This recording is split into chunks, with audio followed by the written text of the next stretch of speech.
Hey guys, tonight we slip into the sun-baked streets of ancient Thebes, where the Nile shimmers like liquid gold and the air hums with secrets. Picture yourself standing on a rooftop at dawn, painting the sky in pinks and oranges while below merchants hawk their wares and priests chant in distant temples. You're not just anyone, you're a royal surgeon trusted to heal the elite and guard the sacred rites of death.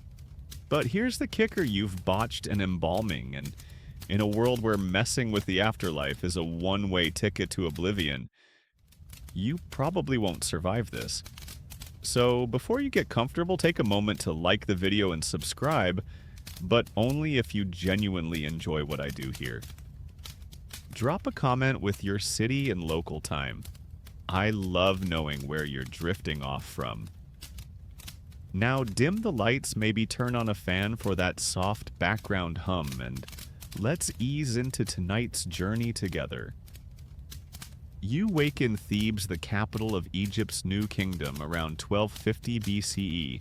Your bed is a woven reed mat, firm, but surprisingly cozy, draped with linen that smells faintly of lavender and dust. The air is already warm, heavy with the scent of baked earth and the Nile's muddy tang. You blink your eyes, adjusting to the dim light filtering through a high, narrow window. Outside, the city stirs, donkeys bray, children laugh, and the rhythmic creak of water wheels signals the start of another day. You're a royal surgeon, a title that carries weight, but also a noose of expectation. Your hands, calloused yet precise, have stitched wounds, set bones, and prepared bodies for eternity. But last week something went wrong. An embalming ritual, a sacred process to ensure a noble's soul reaches the afterlife, failed. The body of high-ranking officials didn't preserve right. The natron didn't dry the flesh properly, and the wrappings hid a mess of decay. If the priests find out your reputation, your life could crumble. You swing your legs off the mat, your bare feet hitting the cool mud brick floor. Your home is modest for your status: whitewashed walls, a few wooden stools, and a shrine to Imhotep, the deified physician. You splash your face with water from a clay basin, the chill snapping you awake. Your mind races. The embalming failure wasn't your fault entirely. The natron was subpar, maybe tampered with, but who'd believe you? In this era, the line between medicine and magic is blurry, and a surgeon's mistake is seen as a cosmic offense. Historians still argue whether New Kingdom surgeons were revered or scapegoated when rituals went awry. Some say they were untouchable, others that they were one slip from exile. You feel the latter today. You pull on a linen kilt, crisp and pleated, and a broad collar necklace of blue faience beads a nod to your rank. Your tools, bronze scalpels, bone saws, and jars of herbs, sit in a leather satchel by the door. You grab it, slinging it over your shoulder, and step outside. The street is narrow, flanked by mud brick houses with flat roofs where families sleep in summer's heat. A woman kneads dough on a doorstep, her hands dusted with barley flour. She nods at you, but her eyes linger. Does she know something? Gossip spreads like wildfire in Thebes. You force a smile, your stomach twisting. The mainstream fact here is that Thebes, known as Waset to Egyptians, was the religious and political heart of the New Kingdom, home to the grand temples of Karnak and Luxor. Its surgeons, often priests too, were among the earliest documented medical professionals, their practices recorded in papyri like the Edwin Smith Papyrus. But here's a quirky tidbit. Some surgeons used a paste of crocodile dung and honey as a wound, dressing believing it warded off infection. Modern science says the honey might have helped, but the dung probably less so. You chuckle, imagining explaining that to a patient. Trust me, this dung's top tier. You head toward the Nile, where morning rituals await. The river's edge is a hive of activity. Fishermen haul nets, women wash laundry, and priests burn myrrh at smoke curling skyward. You're expected to join a purification rite before entering the palace, a daily cleansing, to honor Ma'at, the goddess of truth and order. But as you walk, the weight of your secret grows. The failed embalming isn't just a professional slip, it's a spiritual betrayal. The noble soul might be trapped, unable to cross to the field of reeds. You glance at the Nile, its waters deceptively calm. A hippo surfaces snorting, and you jumped nature's little reminder that danger's never far. You mutter, "Great, even the wildlife's out to get me."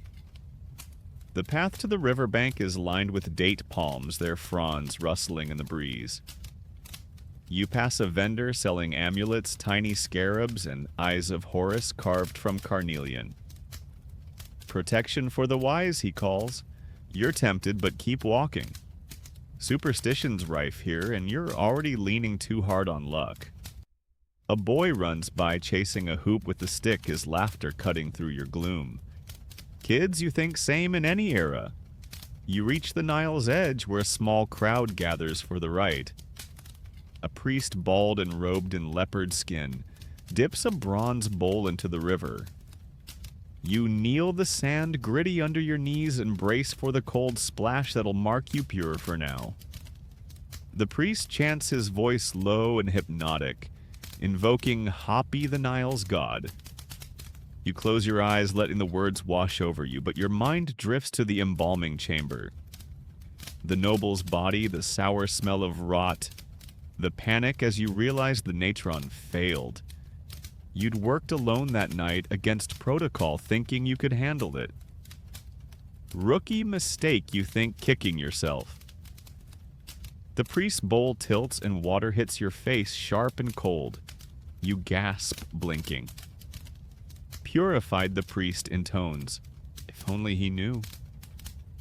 You stand shaking off the water and glance at the crowd. Most are locals, artisans, scribes. A few soldiers, but one man, a scribe with a shaved head and sharp eyes, watches you too closely. You've seen him before, always scribbling on papyrus, always near the palace. Is he spying? Paranoid, maybe, but in Thebes, trust is a luxury. You turn away, heading toward the palace. The day's just begun, and already you're balancing on a knife's edge. A stray dog trots by, sniffing your sandals, and you shoo it gently. "No snacks here, buddy," you say, forcing a grin. Humor's your shield, but it's wearing thin. The palace looms ahead, its limestone walls gleaming in the sunrise. You're due to check on a royal cousin with a fever, but the embalming failure overshadows everything. You need a plan: hide the body, fake the ritual's success, or find a scapegoat. None feel safe. As you approach the palace gates guarded by spearmen in linen kilts, you straighten your shoulders. You're a royal surgeon, after all. You've got this. Probably. A monkey scampers across the path, stealing a fig from a basket, and you laugh despite yourself. "Thief," you mutter. Maybe you'll steal your way out of this mess, too. You stand at the palace gates, the morning sun already baking the limestone walls until they shimmer like a mirage. The spearmen nod, recognizing your faience bead necklace and the leather satchel slung over your shoulder, but their eyes linger as if they sense the secret you're carrying. You're a royal surgeon in Thebes, 1250 BCE, and the weight of a failed embalming ritual presses on your chest like a granite slab. That noble's body rotting under its linen wrappings is a ticking bomb. You force a nod, back your lips twitching into what you hope passes for confidence, and step into the palace courtyard. The air shifts heavy with lotus blossoms and the faint tang of incense. You've got a royal cousin's fever to treat, but your mind's stuck on that embalming chamber, the sour stench of decay, and the priests who'd have your head if they knew. The courtyard buzzes with life servants sweep the tiles. A musician plucks a harp, and a pair of ibis birds peck at crumbs near a fountain. You weave through your sandals, slapping the stone, and head toward the royal quarters. Your satchel bounces against your hip, its contents bronze scalpels, linen bandages, jars of myrrh and mandrake clinking softly. You're good at this, you remind yourself. You've lanced boil-stitched sword wounds, even saved a prince from a snake bite. But this embalming mess, it's not just a medical slip, it's a spiritual catastrophe. The noble soul might be stranded, unable to reach the afterlife, and in this world that's on you. You pass a frescoed wall, its colors vivid blue gods, golden suns, and a smug-looking Anubis jackal-headed and judging. Yeah, stare. All you want, you mutter under your breath, half joking to keep your nerves in check. Humor's your crutch, but it's wobbling today. You recall the mainstream fact. New Kingdom Egypt revered its surgeons, often training them in temples alongside priests. Their skills blending science and ritual. The Ebers. Papyrus, a medical text from this era, lists treatments for everything from cataracts to depression. But here's the quirky tidbit some surgeons swore by moldy bread, as an infection cure a crude ancestor of penicillin. You smirk, imagining pitching that to a noble. Just slap some stale loaf on it, you'll be fine. Your destination is a shaded chamber where the royal cousin, a wiry man named Pacer, waits. You've treated him before he's prone to fevers and whining. The hallway narrows its walls, carved with hieroglyphs praising Rameses II, the pharaoh whose shadow looms over Thebes. You pause at a cedar door, adjusting your kilt and wiping sweat from your brow. The air's thick, and not just from heat. Historians still argue whether royal surgeons like you were truly autonomous, or just glorified errand boys for the priesthood. Some say you held sway, others that one wrong move, like say a botched embalming, could land you in a quarry or worse. You feel the quarry vibe today. You knock and a servant girl no older than 12 opens the door. Her eyes are wide, her linen dress smudged with ash. "He's worse," she whispers, ushering you in. The room smells of sweat and frankincense, its windows draped with reeds to block the sun. Pacer lies on a low bed, his chest rising unevenly, his skin sallow. You kneel beside him, your satchel thudding to the floor. Pacer. "It's me," you say, keeping your voice low, soothing like you're coaxing a skittish cat. He groans, muttering about chills and a headache that feels like Anubis is dancing in my skull. You bite back a laugh, dramatic but vivid.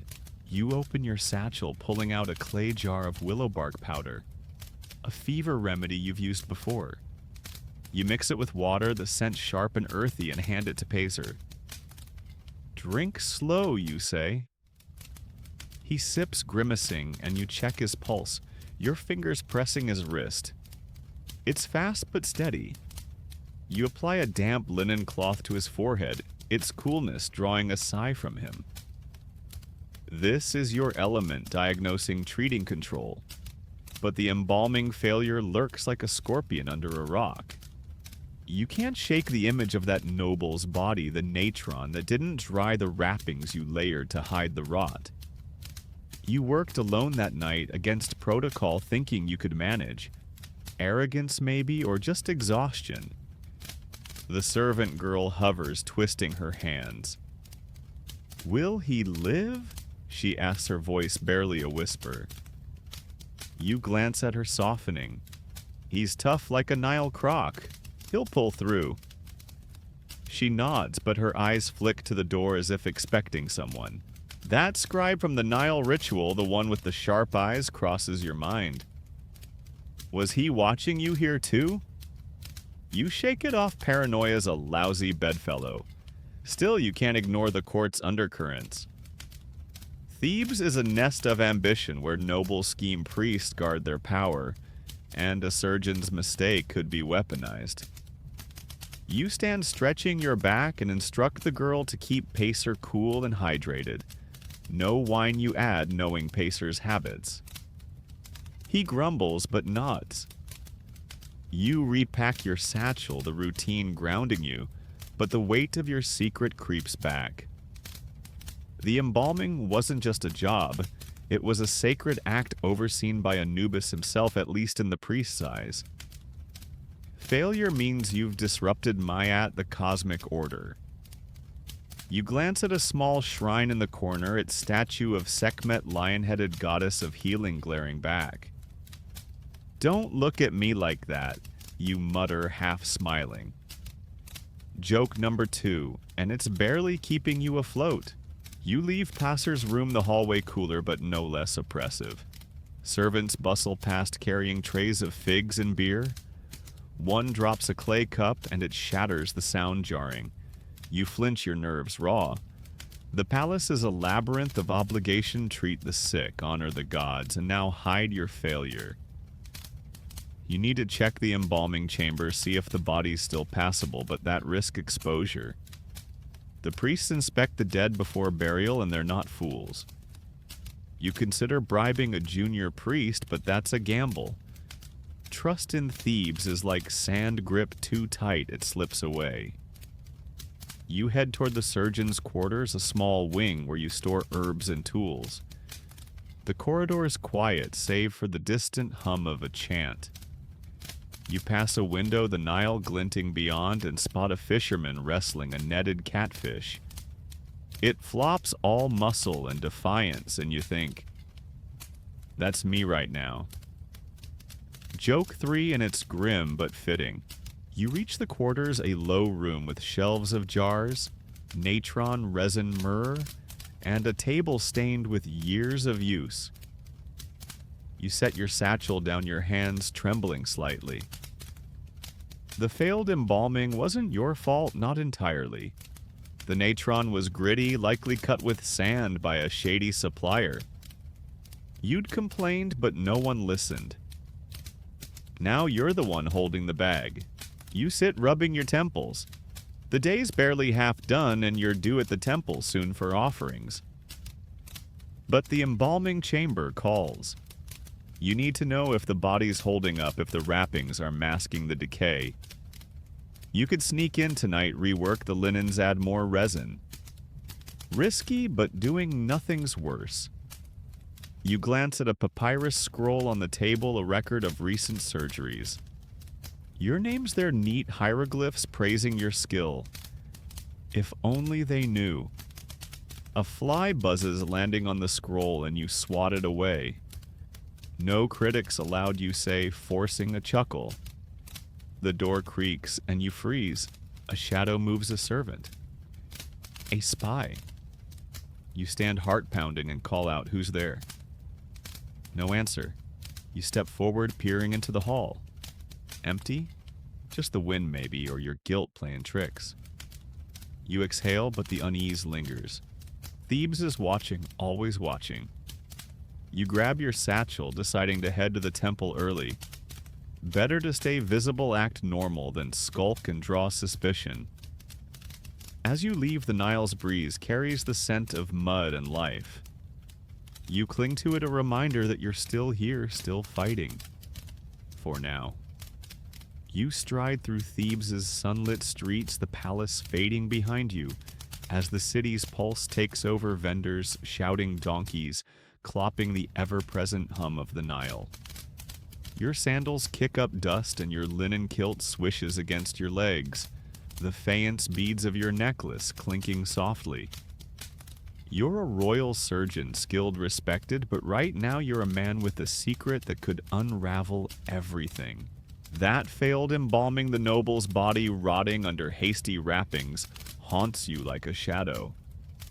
You're headed to the temple for offerings, a public duty to keep up appearances, but your real mission is concealment.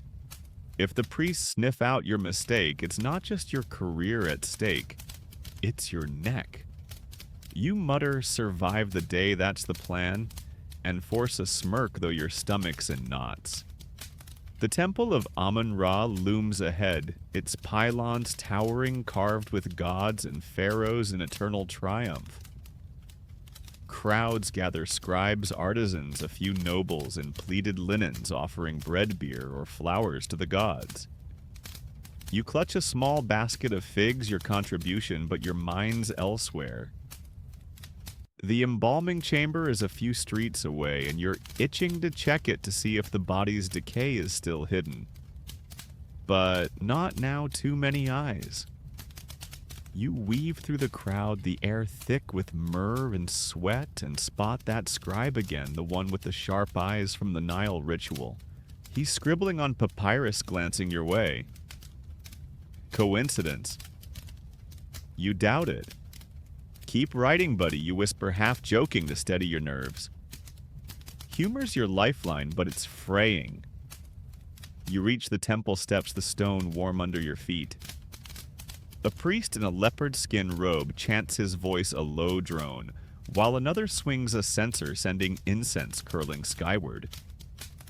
You kneel, placing your figs at the altar, and bow to Amun-Ra, the sun god, whose gaze feels like it's boring into your soul. The mainstream fact here is that temples like this were the heart of New Kingdom Egypt, not just for worship, but for economic power, controlling vast lands and labor. Priests were as much bureaucrats as holy men. But here's the quirky tidbit. Some temple rituals involved offering honey-dipped onions believed to please the gods.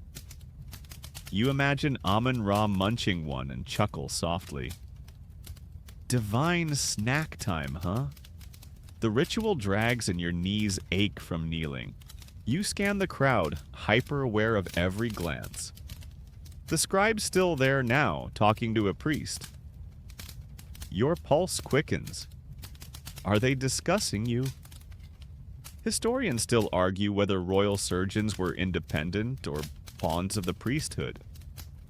Some say you had clout, others that priest micromanaged your every move. Right now you feel like a pawn one wrong step from checkmate. You rise as the chant ends, brushing sand from your kilt, and slip toward the temple's side entrance. You need a moment alone away from prying eyes to think. Inside, the air's cooler, the walls painted with scenes of Osiris judging the dead. You pause, staring at his green face, his crook and flail, crossed like a warning. Not yet, pal, you mutter your second joke, though it's more gallows humor than wit. Your satchel feels heavy, its bronze tools clinking as you shift it. You're due back at the palace soon, but the embalming failure gnaws at you. The noble's body was your responsibility, a sacred trust. The natron, that drying salt, crucial for mummification, was faulty gritty, likely mixed with sand by some corner-cutting merchant. You'd noticed too late after the body was wrapped. You should have checked the supplies, but you were rushed working solo against protocol. Arrogance, exhaustion. Doesn't matter now. You lean against a column, the stone cool against your back. The temple's quiet, save for distant chants and the skitter of a scarab beetle across the floor. You nudge it away with your sandal, thinking, at least you're not hiding a disaster.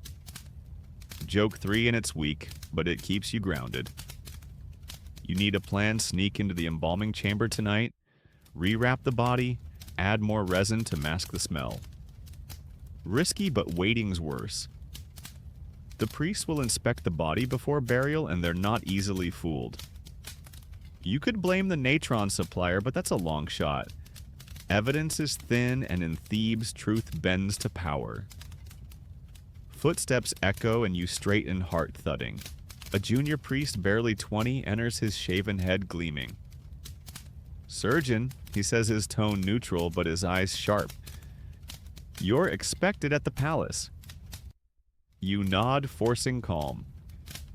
On my way, you say, but his gaze lingers like he's peeling back your facade. Does he know you recall a rumor some priests use spies to monitor palace staff? That scribe could be one feeding whispers to the temple. You brush past the priest, your shoulder grazing his, and head outside. The sun's higher now, the heat pressing like a physical weight. You need to move, stay visible, act normal. The street to the palace is crowded, a chaos of color and sound. A woman balances a basket of pomegranates on her head, her hips swaying. A boy chases a goose, laughing as it honks. You pass a stall selling amulets, tiny ankhs and scarabs glinting in the sun. Ward off evil, the vendor calls. You're tempted, but keep walking. Superstition's everywhere, and you're already leaning too hard on luck. The Nile glints to your left, its waters deceptively calm. A fisherman hauls a net, his muscles straining, and you think of your own struggle, tangled, fighting to break free. Back at the palace, you head to the surgeon's quarters, a familiar refuge. The room's cluttered shelves of herbs, a table scarred from years of use, a papyrus scroll listing recent cases. You set your satchel down, your hands unsteady. The embalming chambers nearby, a squat building behind the temple. You could slip in after dark, but the risk of getting caught is high. You sit rubbing your temples and notice a clay jar of natron on the shelf. You grab it, sniffing clean, no grit. If only you'd had this batch for the noble. You curse under your breath, then catch yourself. Focus. You need to treat patients, keep up appearances, and figure out how to hide this mess. A servant knocks, summoning you to another patient, a noblewoman with a toothache. You grab your tools, forcing your mind to the task. As you leave, the Nile's breeze carries the scent of mud and life, a reminder of what's at stake. You're still here, still fighting. But the scribe's face, the priest's stare, the weight of your secret, they're closing in. You glance at the sky, the sun, a relentless eye. Give me a break, you mutter, half joking, half pleading. The day's not over, and neither are you. Yet. You're strolling along the Nile's reedy bank, the river's rich, loamy scent, weaving with the sharp bite of fish and sodden papyrus. Thebes thrums around you, its daily cadence unbroken. Women slap wet linens against smooth stones, a heron skewers a minnow with a dart of its beak, and a distant lyre spins a languid tune. Your linen kilt clings to your thighs, damp from the morning swelter, and your satchel, heavy with bronze surgical tools, nudges your hip with each step. You're a royal surgeon, deft at closing wounds and calming fevers, but the botched embalming of that noble's body sticks to you like a burr. The rot you buried under frantic wrappings could topple your world if the priests catch a whiff. You're bound for a ritual by the Nile, a public purification to appease the gods, but it's all theater, every move a ploy to keep suspicion at bay. You murmur, just play devout easy peasy and muster a lopsided smirk, though your pulse races like a spooked antelope. The riverbank buzzes with Thebans fishermen hauling nets, scribes scratching papyrus priests, and starched linens gliding like specters. You spot a senior priest, his shaved scalp gleaming under the sun, preparing a bronze bowl for the rite. You drop to your knees on the gritty sand, its sting sharp against your skin, and join the crowd facing the Nile's shimmering expanse. The priests chant a low, resonant call to happy god of the inundation blends with the river's gentle slosh. You close your eyes, letting the sound wrap around you, but your mind wanders to the embalming chamber, the noble's corpse, the natron that failed to preserve the dread as you heaped linen to conceal the decay. You'd worked alone that night, a reckless choice born of bone-deep fatigue. Now you're reaping the consequences. The priest raises the bowl and a shock of cold water slaps your face, yanking you back to the moment. Sanctified, he proclaims, but you feel as pure as a mud puddle. Here's the mainstream fact. The Nile was Egypt's lifeblood, nourishing fields and fueling sacred rites, its waters seen as a conduit to the divine.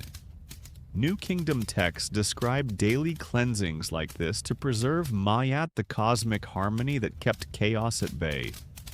And the quirky tidbit, some Egyptians believed Nile silt could heal rubbing it into cuts or swallowing it for belly aches. You grin imagining pitching that to a snooty noble.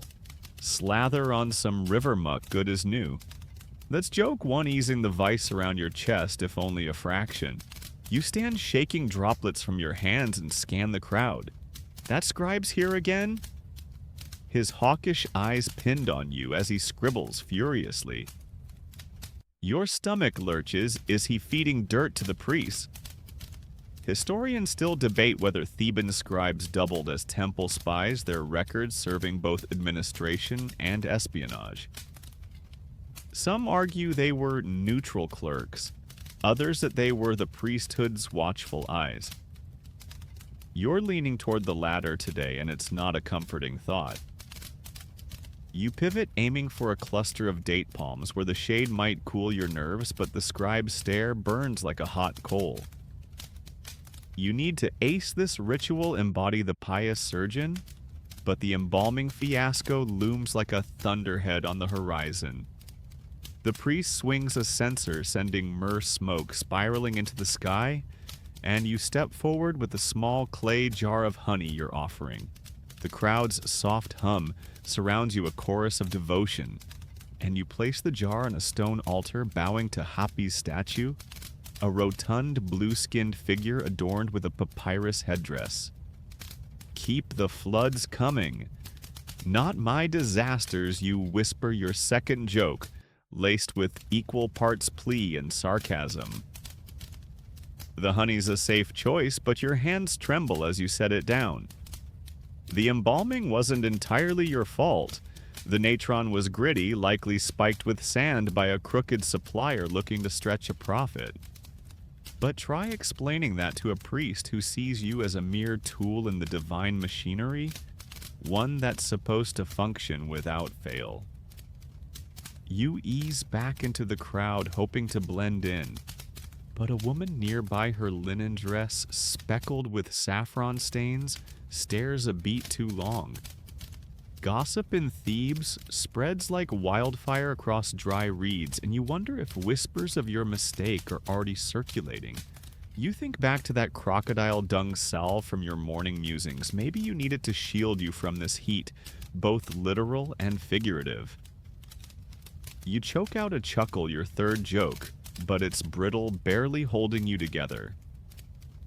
The ritual concludes. The priest dismisses the crowd with a languid wave, and you linger, eyes darting for the scribe. He's gone or tucked out of sight. Either way, he's a problem you can't ignore. You start toward the palace, your next duty calling, but veer along the Nile's edge, craving a moment to gather your thoughts. The river's tranquil, its surface rippling as a fish leaps, catching the sunlight in a silver flash. You crouch, cupping water to splash your face, the chill grounding you like a tether. The embalming chamber's just a short trek away, and you're itching to slip in now. Check the body, maybe layer on more resin to mask the rot. But daylight's a terrible ally. Servants and priests swarm the area like flies. Tonight, you decide you'll make your move. You need to rewrap the corpse, conceal the decay, do anything to buy time before the priest's inevitable inspection. A boy darts past, kicking a leather ball, his laughter bright and unburdened. You envy his freedom, his world untainted by secrets. Your satchel feels like it's gained weight, its tools a reminder of your skill and your failure. You rise, brushing sand from your kilt, and notice a small boat moored nearby, its fisherman, weaving a net with deft fingers. He glances up, offering a weathered nod, and you return it, forcing a mask of calm. But your mind's a whirlwind. Could you bribe a junior priest to take the fall? or point the finger at the natron supplier. No, those are traps waiting to snap shut. Trust in Thebes is a mirage, shimmering but never solid. You pass a vendor hawking lotus blossoms, their petals soft and blush pink. For blessings, she calls her voice, cutting through the haze. You pause fishing out a copper deben to buy one, tucking it into your satchel as a quiet act of defiance against the chaos threatening to swallow you. The Nile's breeze carries the scent of mud and vitality, a reminder that you're still here, still scrapping. You cling to it, letting it anchor you as you resume your trek toward the palace gates, their limestone walls glowing like a beacon in the midday sun. You're due to treat a noblewoman's toothache, a routine task to maintain your facade of competence. But the scribe's piercing gaze, the priest's looming presence, the body festering in the chamber, they're tightening around you like a noose. You glance at the lotus flower in your satchel, its delicate petals a stark contrast to the weight of your secret. The Nile glints to your left, its waters deceptively serene. And you draw a deep breath, steadying yourself. You're a surgeon trained to cut through chaos to find order in the mess. You'll figure this out, hide the body, shift the blame, or pray for a miracle. For now, you keep moving one step ahead of the truth. The palace looms closer, its gates flanked by spearmen whose eyes track your approach. You straighten, adjusting your satchel, and force your face into a mask of purpose. A stray dog trots by, sniffing your sandals, and you shoo it gently. No treats today, pal? You mutter your fourth joke, a weak attempt to lighten the load. The sun climbs higher, its heat a relentless judge, but you press on the Nile's rhythm at your back. You're still standing still fighting, and that's enough. For now. You're weaving through the palace corridors, the limestone walls cool against the midday heat seeping from outside. The air carries whispers of lotus perfume and roasted barley, but beneath it, Thebes' pulse thrums, servants' footsteps, distant laughter, the clink of bronze. Your linen kilt swishes damp with sweat, and your satchel of surgical tools jostles against your hip. You're a royal surgeon trusted to heal the elite, but the failed embalming of that noble's body is a noose tightening around your neck. The rot you hid under layers of linen could end you if the priests uncover it.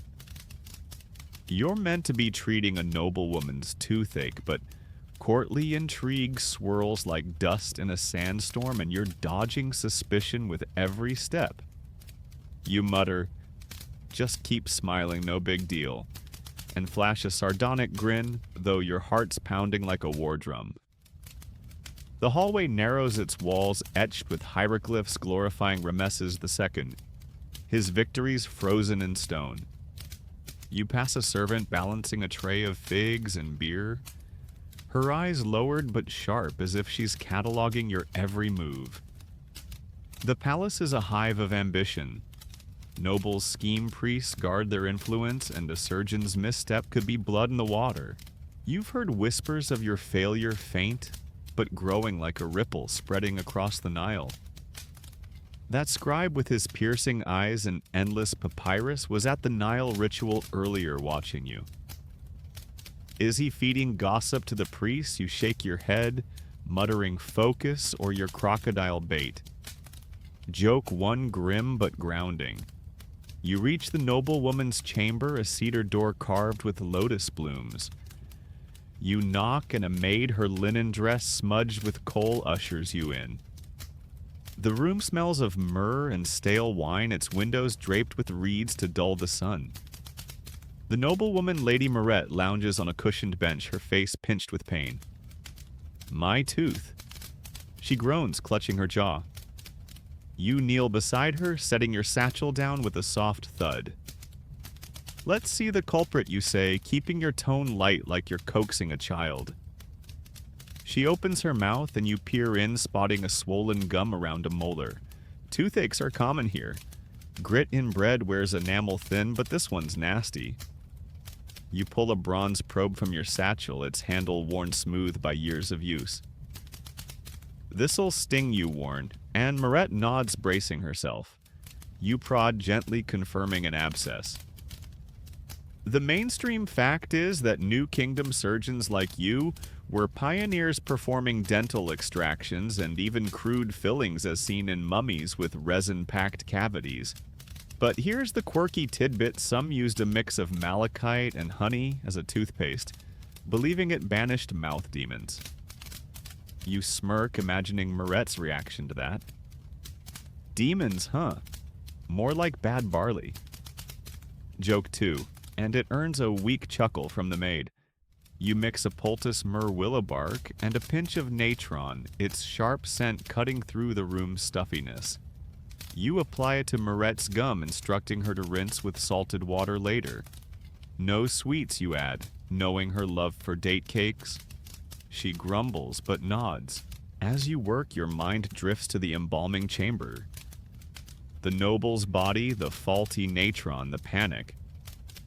As you realize the drying failed, you'd worked alone against protocol, thinking you could handle it. Now the priest's inspection looms, and you're scrambling to hide the evidence. Historians still argue whether surgeons like you were autonomous or priestly puppets. Some say you had power, others that you were one slip from ruin. You feel the ruin creeping closer. The maid hovers, twisting her hands. "Is it serious?" she asks, her voice low. You glance at her, softening. She'll be fine, just needs rest. But her eyes flick to the door like she's expecting someone. That scribe crosses your mind again, his shaved head, his relentless scribbling. Is he lurking nearby, feeding rumors to the temple? You shake it off, but paranoia's a stubborn guest. The palace is a labyrinth of eyes and ears, and you're walking a tightrope. You repack your satchel, the routine steadying you, but the weight of your secret grows heavier. The embalming wasn't your fault. Not entirely. The natron was gritty, likely tampered with by a supplier. But in Thebes, excuses are as useless as a broken reed. You stand stretching your aching back, and Marette thanks you, her voice sluggish from pain. You nod, forcing a smile, and head for the door. The hallway's quieter now, the midday lull settling over the palace. You pass a fresco of Anubis. His jackal eyes glinten and mutter. "Not today, buddy." Joke 3, and it's more defiance than humor. You're due at the temple soon for offerings, but the embalming chamber calls louder. You need to check the body, see if the wrappings hold. Maybe add more resin to mask the smell. Sneaking in tonight is your best bet, but the risk of getting caught twists your gut. As you walk, a noble in a pleated kilt brushes past his perfume, sharp with frankincense. He glances at you, his expression unreadable, and you wonder if he's heard the rumors.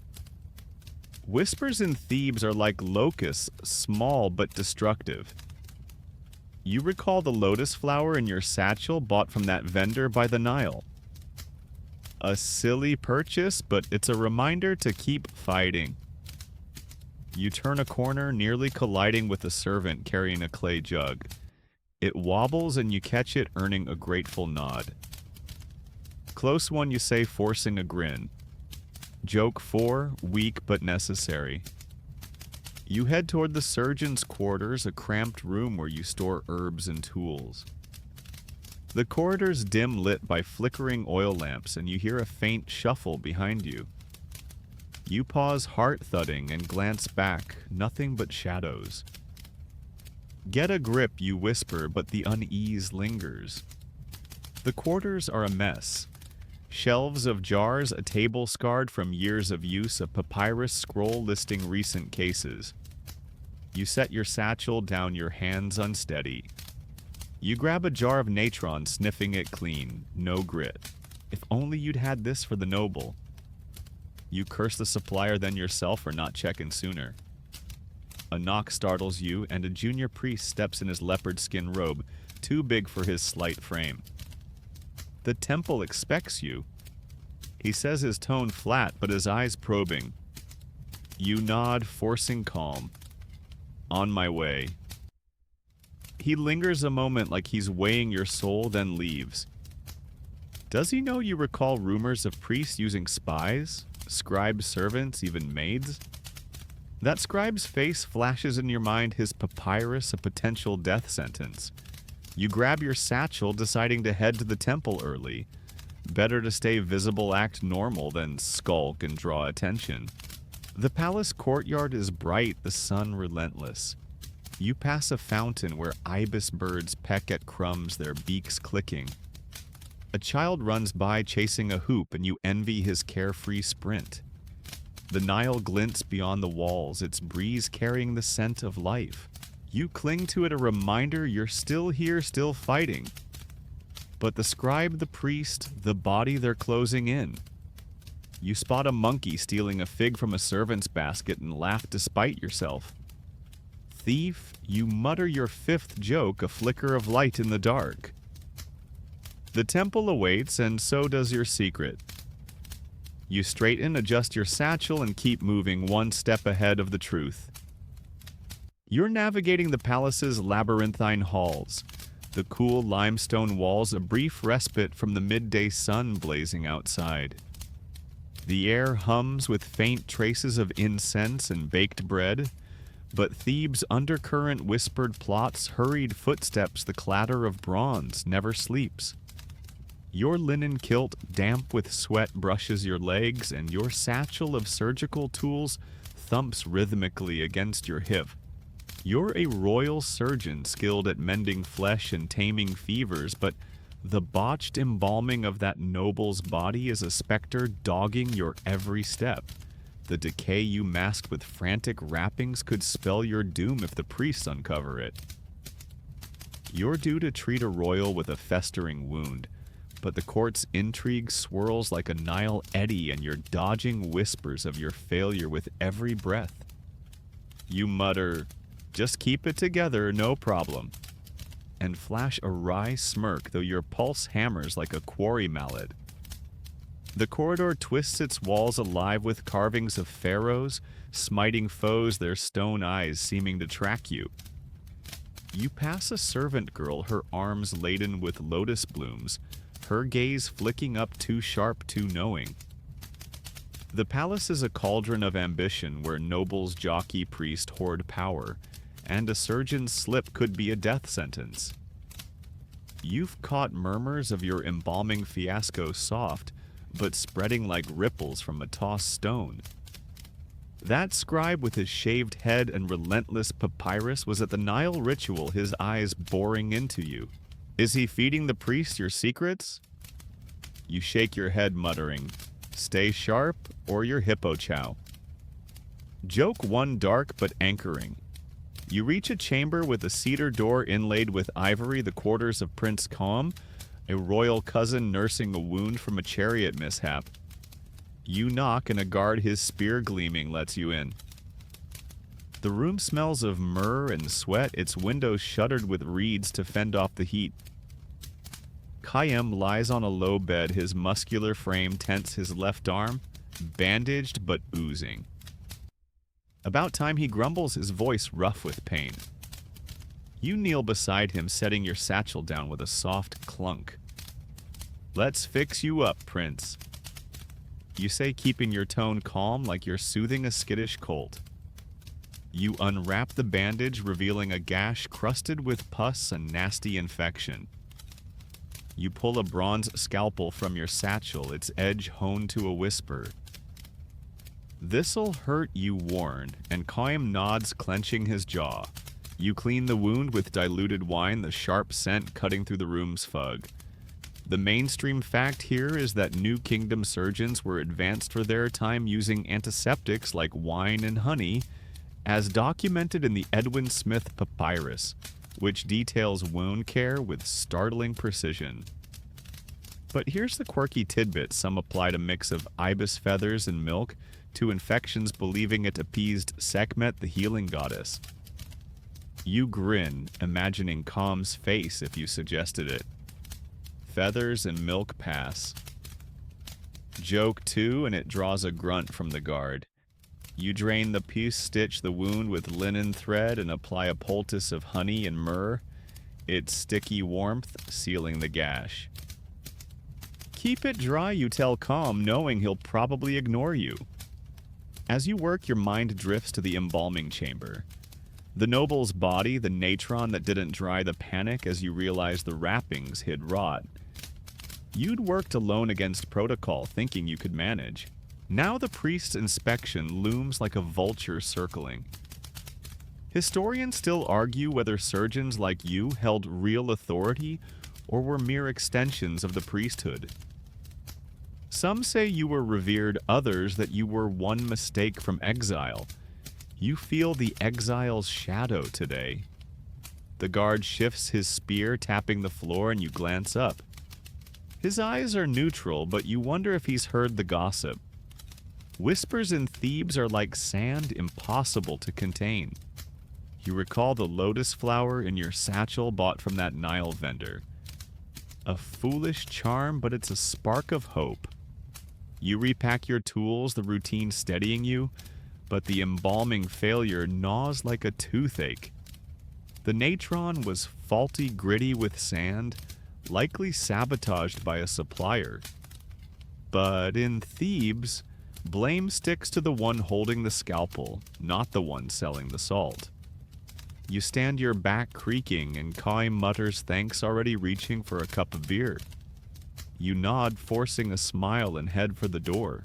The hallway's quieter now, the palace settling into a midday hush. You pass a fresco of Osiris, his green face serene yet judging, and mutter, "Give me a break, pal. Joke 3 more defiance than humor." You're due at the temple soon for offerings, but the embalming chamber's pull is stronger. You need to check the body, ensure the wrappings hold. Maybe add resin to mask the smell. A nighttime visit is your best shot, but the risk of discovery twists your gut like a wet rag.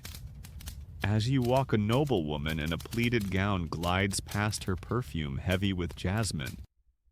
She glances at you, her coal-lined eyes narrowing, and you wonder if she's caught the rumors. Gossip here is a currency traded as freely as copper. You turn a corner, nearly bumping into a servant carrying a clay jug of oil. It teeters, and you steady it, earning a quick bow. Lucky save, you say, forcing a grin. Joke 4 flimsy but necessary. You head toward the surgeon's quarters, a cluttered room where you store herbs and tools. The corridor's dim, lit by sputtering oil lamps, and you hear a faint scuff behind you. You freeze, heart pounding, and glance back, only shadows. Calm down, you whisper, but the unease clings. The quarters are a chaos of shelves, jars of resin myrrh natron, a table scarred from years of use, a papyrus scroll listing recent surgeries. You set your satchel down, hands trembling. You grab a natron jar, sniffing it clean, no grit. If only you'd had this batch for the noble. You curse the supplier, then yourself for not double-checking. A knock jolts you, and a young servant boy peeks in. Temple's waiting, he says, his eyes wide curious. You nod, forcing calm. Got it. He darts off, but his glance lingers like he's piecing together a puzzle. Does he know you recall tales of priests using children as spies, their innocence a perfect cover? You grab your satchel, deciding to head to the temple early. Better to be seen act devout than lurk and invite suspicion.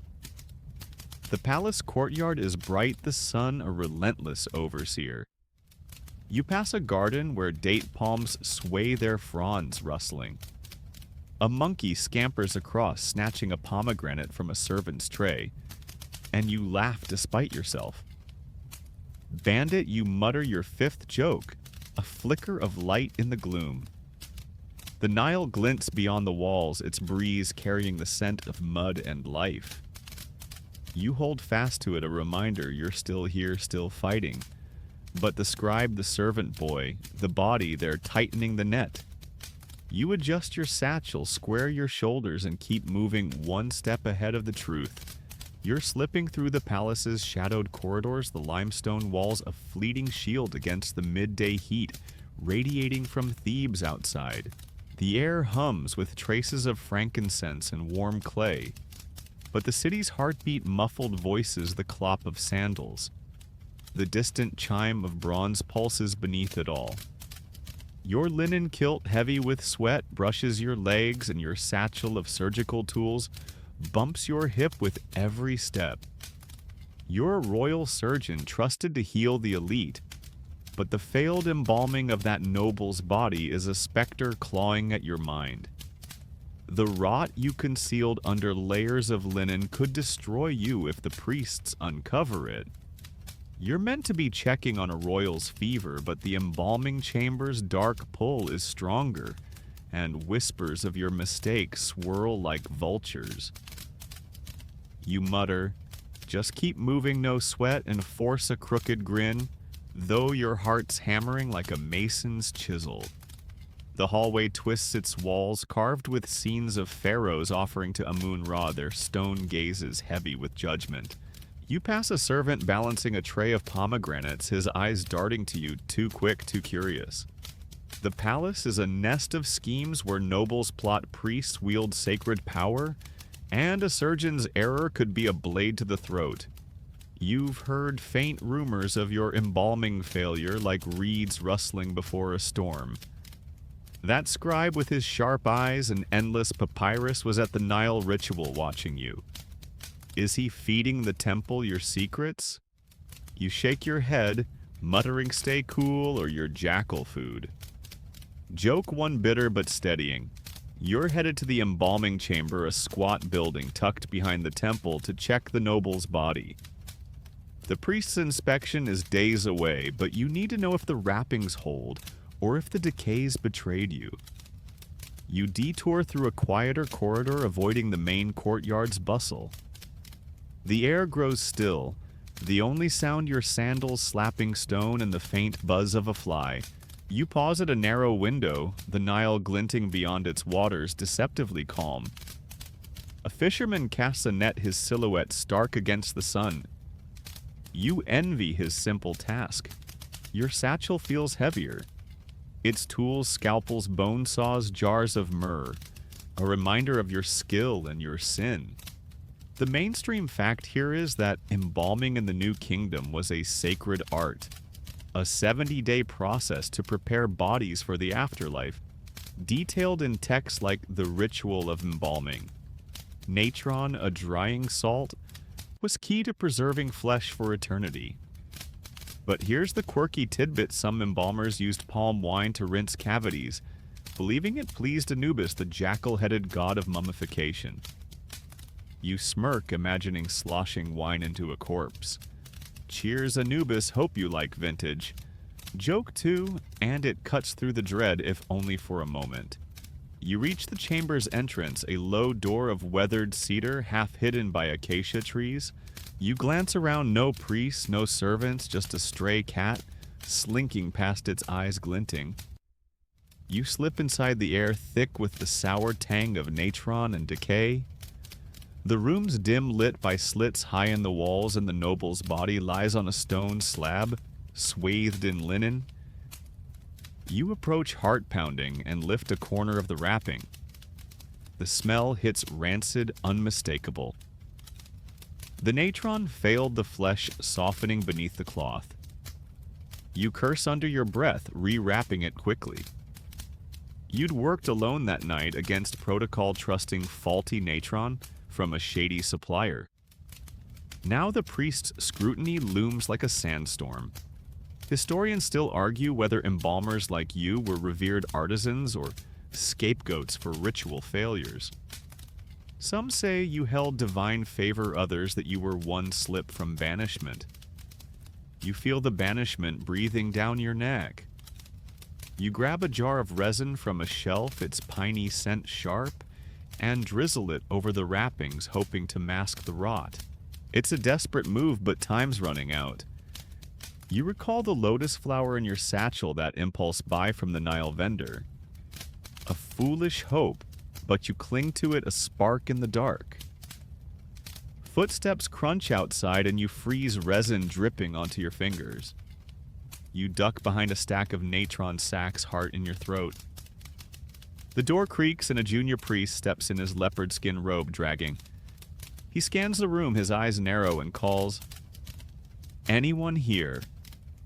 You hold your breath, praying the cat doesn't betray you.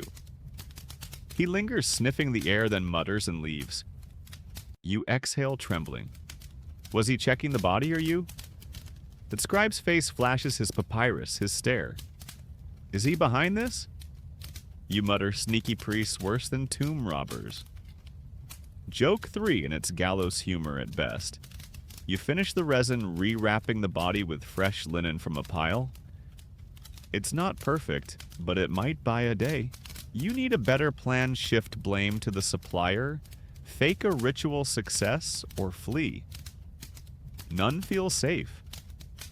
The chamber's walls painted with Anubis weighing heart seem to close in. You slip out the acacia branches, scratching your arms, and head toward the palace, blending into a stream of servants. The sun's high, its heat a hammer, but you keep your pace steady, acting the dutiful surgeon. A boy runs by, chasing a hoop, his laughter sharp. You envy his freedom, his world untouched by secrets. You pass a vendor outside the palace, her stall laden with amulets, scarabs, ankhs, tiny eyes of Horus. Protection, she calls. You're tempted, but keep walking the lotus flower, enough superstition for one day. The palace gates loom guarded by spearmen whose eyes track you. You nod, forcing calm, and enter the courtyard.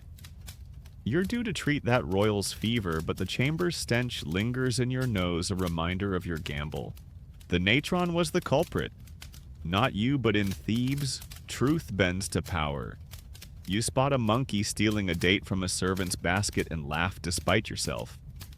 Thief, you mutter, joke 4. A flicker of light in the gloom. The courtyard's alive, servants sweep, a harpist plays. Ibis birds peck at crumbs. You head toward the royal quarters, but a noble in a pleated kilt brushes past his glance, too long, too knowing. Has he heard the rumors? Gossip in Thebes is a plague spreading faster than fever. You turn a corner, nearly colliding with a servant carrying a clay jug. It wobbles and you catch it, earning a nod. Good reflexes, you say, forcing a grin. Joke 5, flimsy but vital. The Nile glints beyond the walls, its breeze carrying the scent of mud and life. You cling to it, a reminder you're still here, still fighting. But the scribe, the priest, the body, they're tightening their grip. You adjust your satchel, square your shoulders, and keep moving one step ahead of ruin. You're threading through Thebes' bustling market, the midday sun scorching the packed earth under your sandals. The air swirls with scents of roasted sesame, ripe figs, and the Nile's muddy tang, while voices clash, vendors haggling, children shrieking a donkey's stubborn bray. Your linen kilt, damp with sweat, clings to your legs, and your satchel of surgical tools jostles against your hip. You're a royal surgeon skilled at stitching wounds and soothing fevers, but the failed embalming of that noble's body is a weight dragging you down. The rot you hid under layers of linen could unravel your life if the priests catch on. You're here to buy herbs and natron, a cover for your real goal, gauging the city's gossip while dodging the whispers of your mistake. You mutter, just blend in, no drama, and force a lopsided smirk, though your pulse races like a chariot horse. The market is a riot of color stalls draped with red and blue cloths, baskets overflowing with barley, pomegranates, and garlic. A woman waves a fan of palm fronds, shooing flies from her fish, while a potter spins clay into jars, his hands slick with mud. You weave through eyes, scanning for suppliers, but your mind stuck on the embalming chamber. Last night's sneaky visit confirmed the worse the noble's body is decaying. the natron's failure stark under the resin-soaked wrappings. You'd added more linen, but it's a bandage on a broken leg. The priest's inspection looms, and you need supplies to mask the mess, or a scapegoat to take the fall. You spot that scribe again, his shaved head glinting as he scribbles near a bread stall. His eyes flick to you and your stomach twists. "Keep riding, pal," you whisper, joke, one sharp but steadying. You approach a vendor selling herbs, his table laden with jars of myrrh, coriander, and dried mandrake. Natron, finest quality, he calls, holding up a sack. You sniff it clean, no grit, unlike the tainted batch that doomed the noble.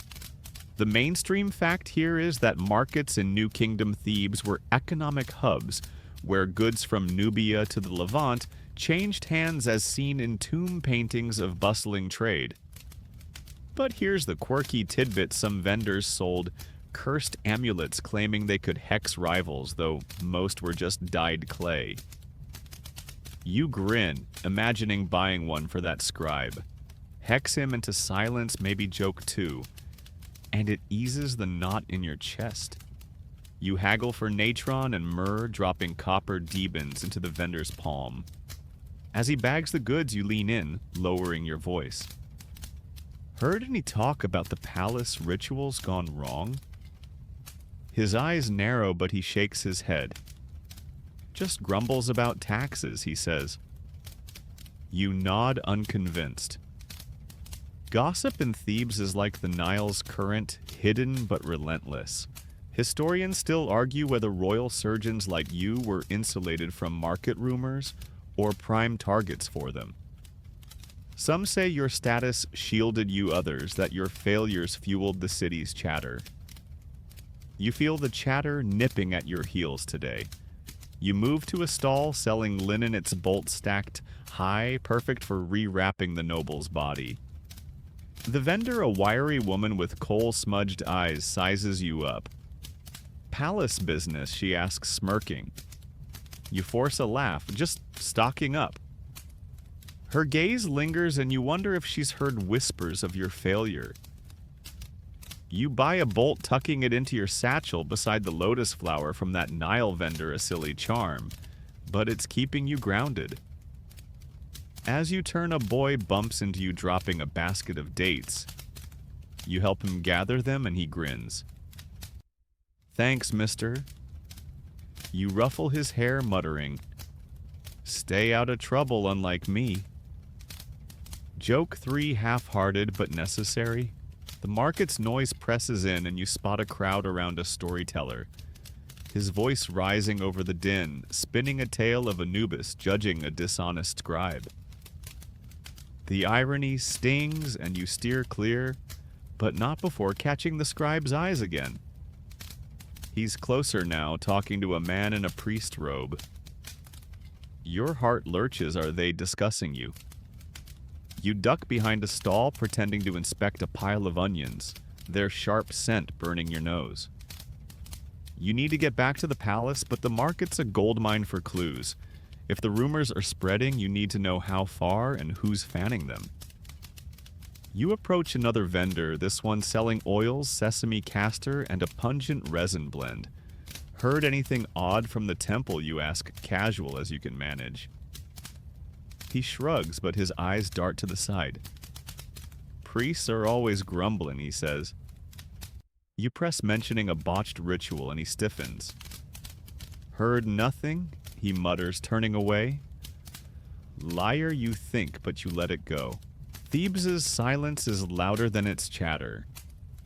You buy a small jar of resin, its piney warmth a faint comfort, and move on the scribe's shadow, trailing you like a bad omen. A woman selling amulets catches your eye, her stall glittering with scarabs and eyes of Horus. "Ward off evil," she calls. You pause, tempted, but the lotus flower's enough superstition for now. You recall the crocodile dung salve from your dawn musings. Maybe you need it for this heat, literal and figurative. You chuckle, joke 4, but it's thin. The market's a maze and you're losing time. You need to return to the palace, check on that royal's fever, and plan your next move. Maybe sneak into the embalming chamber again tonight, rewrap the body properly. The natron was the culprit, not you, but in Thebes. Truth is a luxury you can't afford. A sudden shout pulls your attention. A vendor's cart has tipped, spilling barley across the ground. People swarm, some helping, others scooping grain into their skirts. You step back, avoiding the chaos, but spot the scribe slipping through the crowd, his papyrus tucked under his arm. He's heading toward the temple. Your gut screams to follow, but that's a trap. You mutter, "Let him scribble my obituary, fine." Joke 5, grim but defiant. You turn toward the palace, the market's din fading as you near the gates. The Nile glints to your left, its breeze carrying the scent of life. You cling to it, a reminder you're still here, still fighting. The palace courtyard is quieter, servants sweeping tiles, a harpist plucking a soft tune. You pass a fountain where ibis birds peck at crumbs, their beaks clicking. The guards nod, recognizing your faience beads, and you enter satchel heavy with new supplies. You're due to treat that royal, but the embalming chamber's stench lingers in your mind, a reminder of your gamble. The scribe, the vendors dodge, the city's whispers they're closing in. You spot a monkey stealing a fig from a servant's tray and laugh despite yourself. Bandit, you mutter, joke 6, a spark in the dark. You adjust your satchel, square your shoulders, and keep moving one step ahead of the truth. You're hurrying through the palace's sun-dappled courtyard, the late afternoon heat pressing down like a heavy hand. The air hums with the scent of blooming jasmine and warm stone. But Thebes' undercurrent whispered secrets, the shuffle of sandals. The faint clink of bronze buzzes beneath it. Your linen kilt, stiff with dried sweat, chafes your legs, and your satchel, bulging with fresh natron and linen from the market, swings against your hip. You're a royal surgeon, adept at mending flesh and easing pains, but the failed embalming of that noble's body is a chain around your neck. The rot you masked with hasty wrappings could end you if the priests uncover it. You're due at the temple for offerings, but a priest's probing questions loom, and the city's gossip is tightening like a snare. You mutter, "Just play it cool."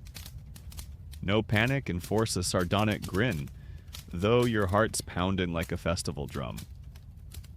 The courtyard is quieter now, servants sweeping tiles, their brooms hissing softly. A pair of ibis birds peck at crumbs near a fountain, their beaks tapping rhythmically. You pass a fresco of Mayat, her ostrich feather gleaming, and feel her judgment. The market trip confirmed your fears. Whispers of a botched ritual are spreading, though no one named you directly. That scribe with his shaved head and relentless papyrus was there, his eyes tracking you like a hawk.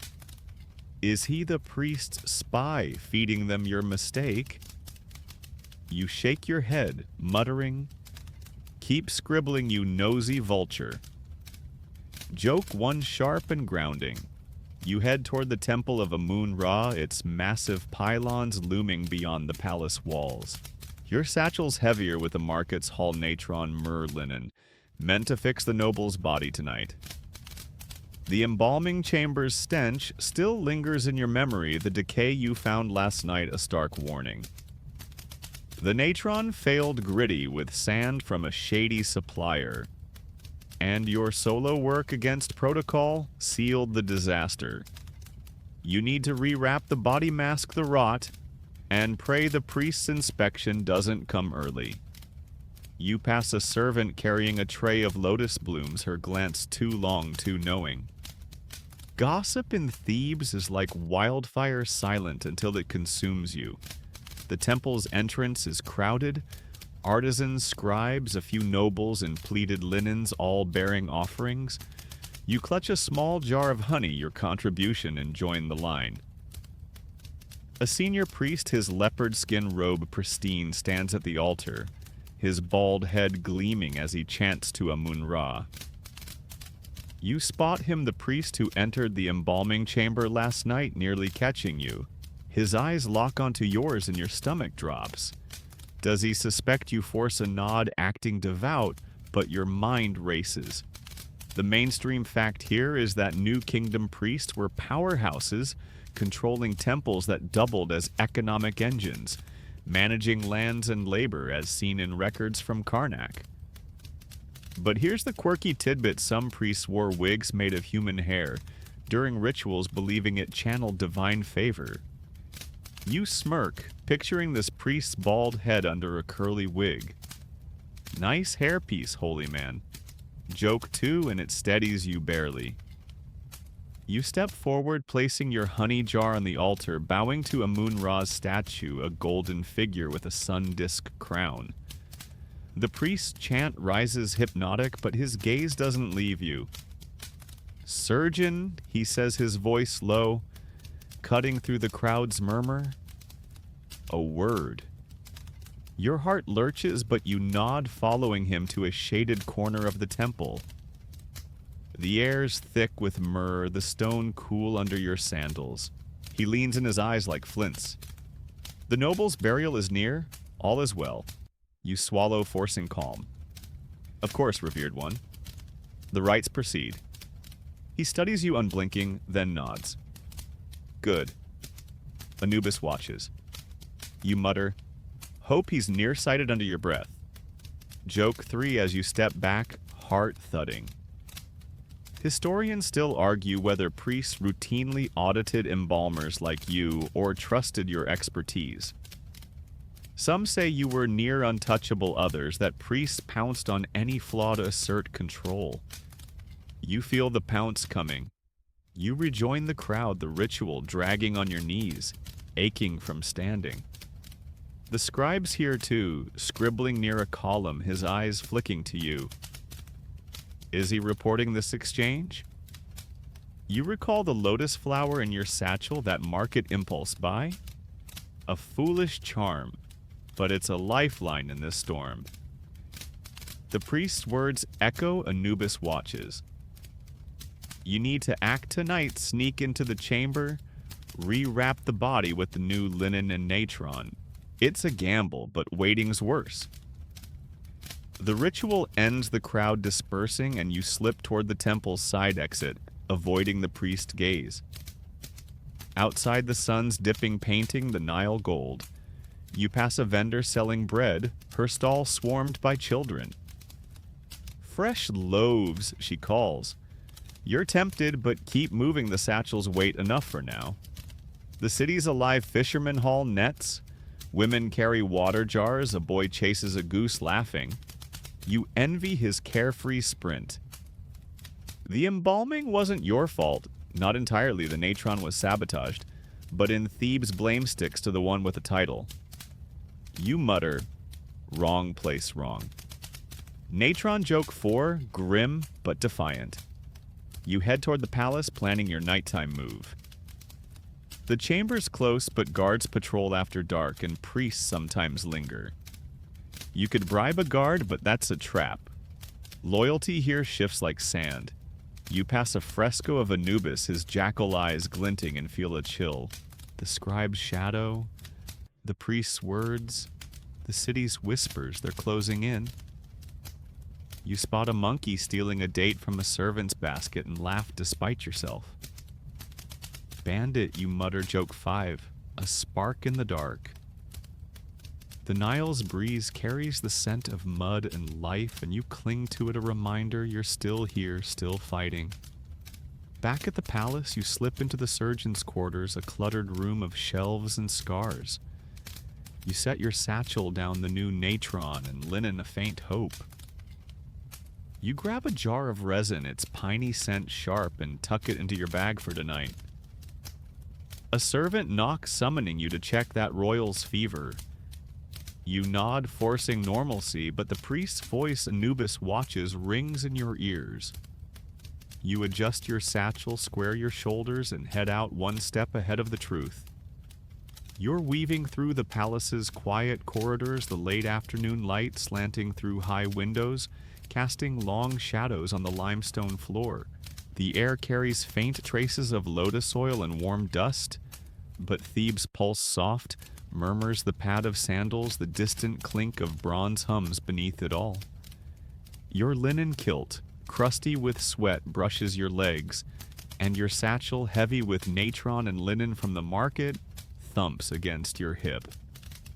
You're a royal surgeon, skilled at healing wounds and calming fevers, but the failed embalming of that noble's body is a noose tightening with every step. The rot you hid under layers of linen could destroy you if the priests uncover it. You're due at the temple for afternoon offerings, but your fear of exposure gnaws and you're hiding it behind a mask of duty.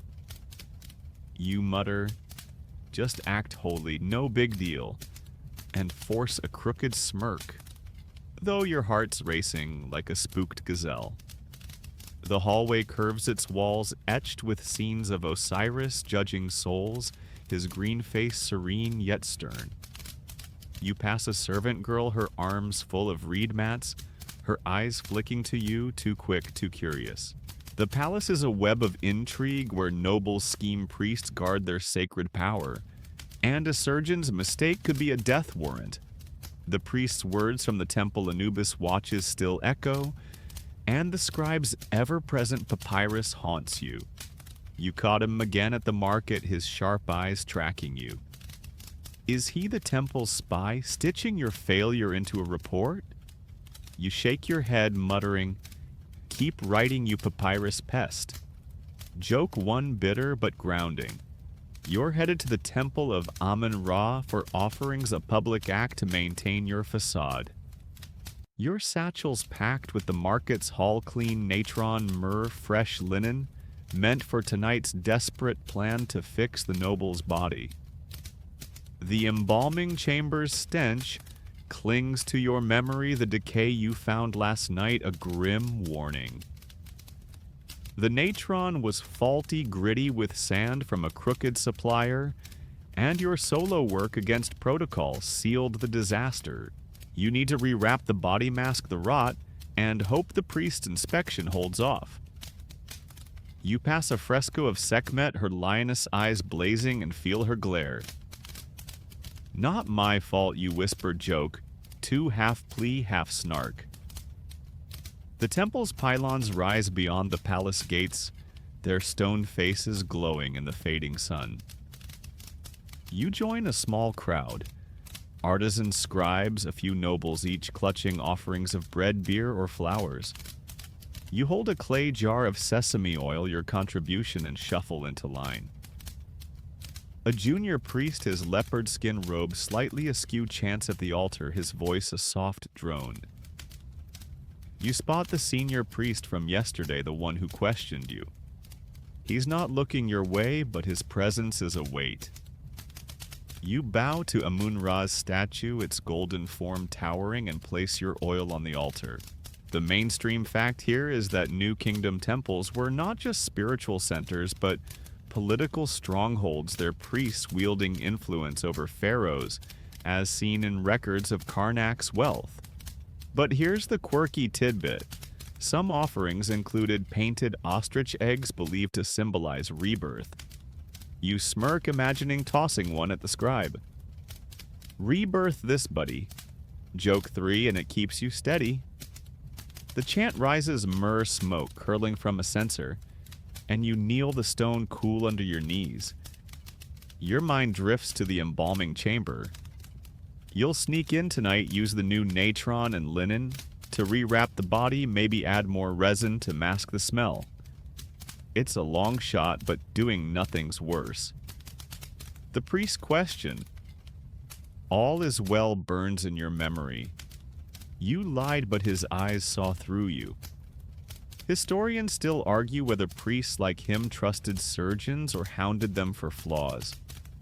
Some say you were revered, others that you were a scapegoat waiting to fall. You feel the fall coming sharp and close. A noble woman beside you shifts her perfume heavy with jasmine, and her glance lingers.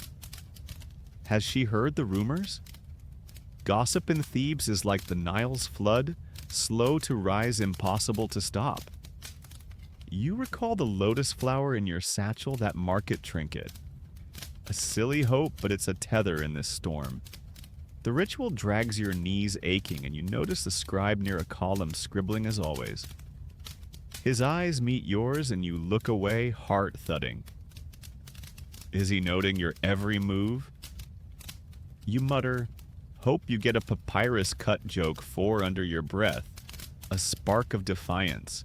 The ritual ends, the crowd thinning, and you slip toward the temple's side exit, avoiding the senior priest. Outside, the sun's low painting the Nile in hues of amber and rose. You pass a vendor selling dates, her stall swarmed by flies. Sweetest in Thebes, she calls. You're tempted, but keep walking, the satchel's weight enough burden. The city hums. Fishermen mend nets.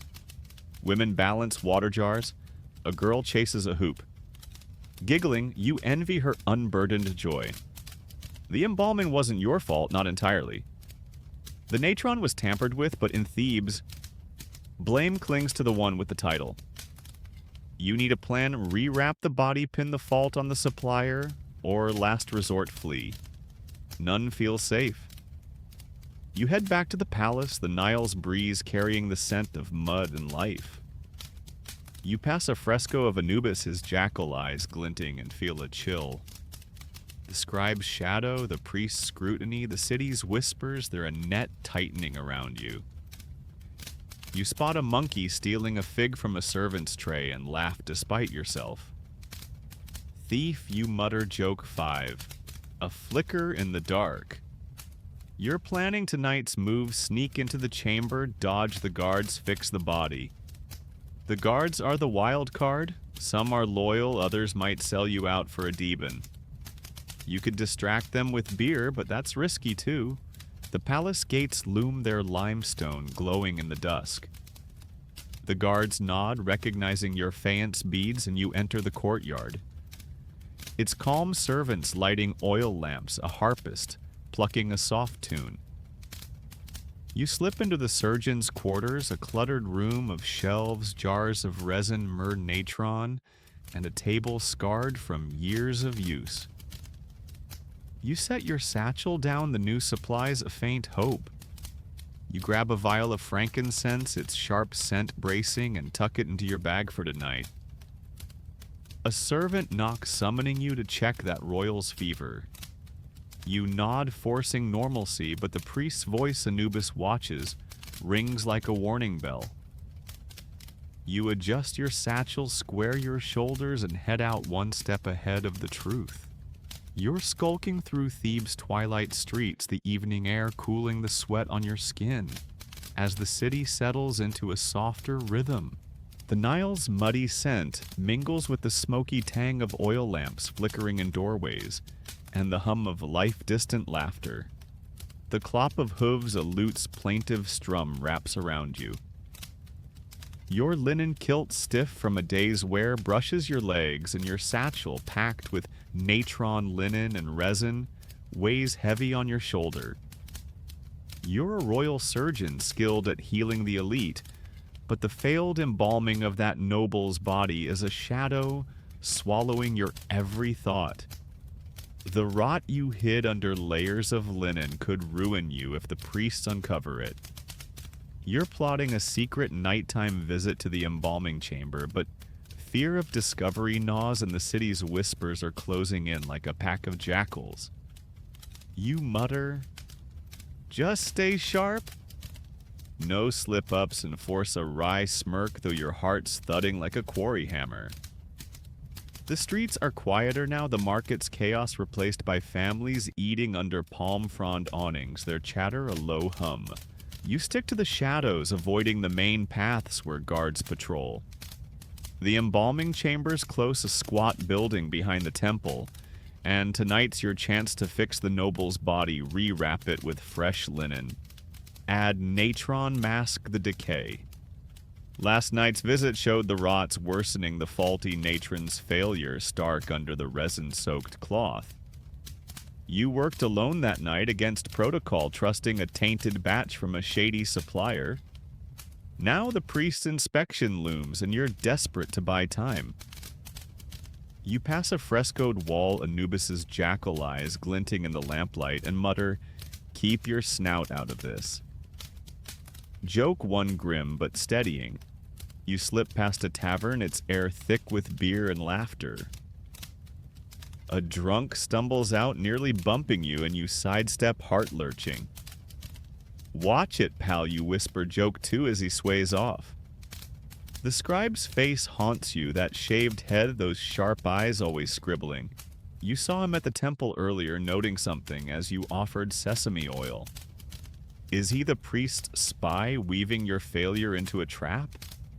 The senior priest's words, Anubis watches, ring like a warning bell. You recall the lotus flower in your satchel, that market trinket. A foolish charm, but it's a spark in this darkness. You need to focus, dodge the guards, and reach the chamber unseen. The mainstream fact here is that New Kingdom embalmers were elite craftsmen. Their work a sacred bridge to the afterlife, as detailed in texts like the Book of the Dead, which outlines mummification's spiritual weight. But here's the quirky tidbit: some embalmers burned old linen scraps in rituals, believing the smoke guided souls to Osiris. You smirk, imagining the smoke from your botched job sending the noble's soul on a detour. Hope you packed a map, friend.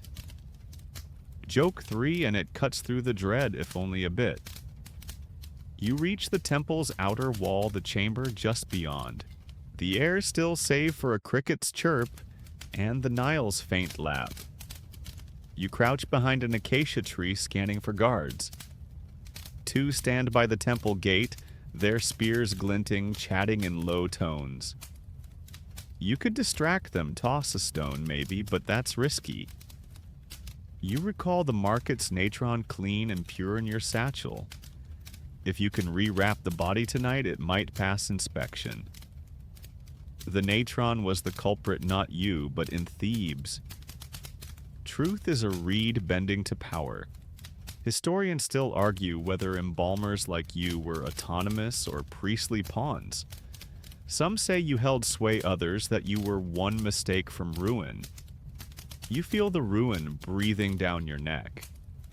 A guard yawns, leaning on his spear, and you seize the moment, slipping along the wall to the chamber's cedar door. It creaks as you push it open, the air inside, thick with natron's sour bite and the rot you dread. The noble's body lies on a stone slab, swathed in linen that's starting to darken. You light a small oil lamp, its flame casting jittery shadows, and set your satchel down.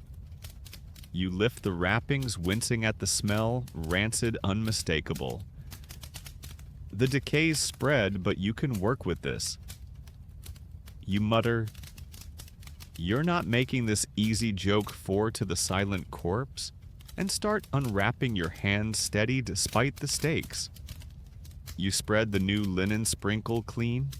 Natron and drizzle resin, its piney scent a faint shield against the rot. The work slow, each layer a prayer for time. You recall the priest's probing eyes, the scribe's papyrus, the market's whispers. Are they on to you? A noise outside, a twig snapping, makes you freeze. You douse the lamp, ducking behind a stack of natron sacks. Footsteps crunch and the door creaks. A guard peers in, his spear silhouetted. "Anyone there?" he calls. You hold your breath, the lotus flower pressing against your chest in the satchel. He lingers, then leaves, muttering about cats. You exhale, trembling, and relight the lamp, finishing the job with shaking hands. You rewrap the body, the new linen crisp, the natron thick. It's not perfect, but it might fool a cursory glance. You need to be gone before dawn. You slip out the acacia branches, scratching your arms and head toward the palace, blending into the night's shadows. The city sleeps save for a dog barking and a baby's wail. You pass a vendor's cart, its bread stale under a cloth, and fight the urge to grab a loaf. Not a thief yet, you mutter joke 5. A spark of defiance. The Nile's breeze carries the scent of life, and you cling to it, a reminder you're still here, still fighting. The palace gates loom, their guards half asleep. You nod, acting casual, and enter the courtyard, now dark, save for flickering lamps. You slip into the surgeon's quarters, a cluttered room of shelves and scars. You set your satchel down, the new supplies lighter, but your burden heavier. A servant might summon you soon, but the chamber's stench lingers in your nose, a reminder of your gamble. The scribe, the priest, the whispers, they're a net tightening. You spot a monkey curled on a rooftop, sleeping soundly, and laugh softly. Lucky you, you mutter joke. 6 a flicker in the dark. You adjust your satchel, square your shoulders, and wait one step ahead of the truth. You're pacing along the Nile's moonlit bank, the night air cool against your skin, as Thebes slumbers under a blanket of stars. The river's earthy scent blends with the faint smoke of dying oil lamps, and the city's pulse soft crickets. A dog's distant bark, the Nile's gentle lap, wraps you in a deceptive calm. Your linen kilt, worn thin from the day, brushes your legs, and your satchel, lightened after last night's work, still carries the weight of resin and fear. You're a royal surgeon skilled at healing the elite, but the failed embalming of that noble's body is a specter choking your every breath. The rot you rewrapped in the chamber last night could still betray you if the priest's inspection comes too soon. You're here to reflect, to plan, but the city's whispers and your own guilt press like stones on your chest. You mutter, just keep breathing, no collapse, and force a sardonic smirk, though your heart's pounding like a war drum. The riverbank is deserted save for a lone fisherman mending a net by lamplight, his silhouette hunched against the water's gleam. You keep your distance, sticking to the shadows of date palms, their fronds rustling in the breeze. Last night's work in the embalming chamber was a desperate gamble. New linen clean natron, a heavy dose of resin to mask the decay. It might hold for a day, maybe 2, but the noble's body is a ticking trap. The natron was faulty, sabotaged by a supplier's greed, and your choice to work alone against protocol sealed the mess. The priest's scrutiny looms, and you need a planned shift blame. Fake the ritual's success or vanish into the desert. You pause, staring at the Nile's dark ripples, and mutter, drown my problems, why not? Joke 1 grim, but steadying. You crouch by the water, splashing your face, the chill snapping you alert. The scribe's face haunts you, his shaved head, those piercing eyes always scribbling. You saw him at the temple yesterday, noting something as you offered oil. Is he the priest spy weaving your failure into a noose? The senior priest's words. Anubis watches burn like a brand. You recall the lotus flower in your satchel. That market trinket now wilting, but still a spark of hope. You need to outsmart the whispers, the scribe. The priests. The Nile's current pulls a stray reed downstream, and you watch it vanish, wishing your troubles could drift so easily. Lucky reed, you whisper joke, 2 half sarcasm, half envy. The mainstream fact here is that the Nile was Egypt's spiritual and economic artery, its floods dictating life and death as seen in New Kingdom hymns, praising Hapi, the inundation god. But here's the quirky tidbit: some Thebans tossed papyrus scrolls into the Nile during rituals, believing the river carried prayers to the gods. You smirk, imagining tossing the scribe's papyrus in. Swim, you nosy notes. Joke 3, and it cuts through the dread, if only a sliver. You stand brushing sand from your kilt and glance at the fisherman. He's focused, oblivious to your turmoil, and you envy his simple task: mend the net. Catch the fish, sleep without fear. Your plans taking shape return to the palace act. Normal treat patients and monitor the rumors. If the priests inspect the body tomorrow, you'll claim the natron was tampered with, point to the supplier. It's thin, but it's something. Historians still argue whether New Kingdom surgeons like you were trusted or perpetually under suspicion. Some say your skills earned respect, others that priests used any flaw to tighten their grip. You feel the grip now cold and unyielding. The market's whispers, botched, ritual, careless surgeon are growing, and the scribe's presence fuels your paranoia. You need to stay visible, keep suspicion at bay, but the chamber's stench lingers in your nose, a reminder of your gamble. You start back toward the palace, the path lined with mud brick houses, their flat roofs dark under the stars.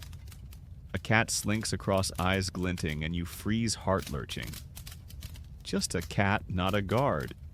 You mutter, "Don't scare me, fuzzball joke 4, and keep moving."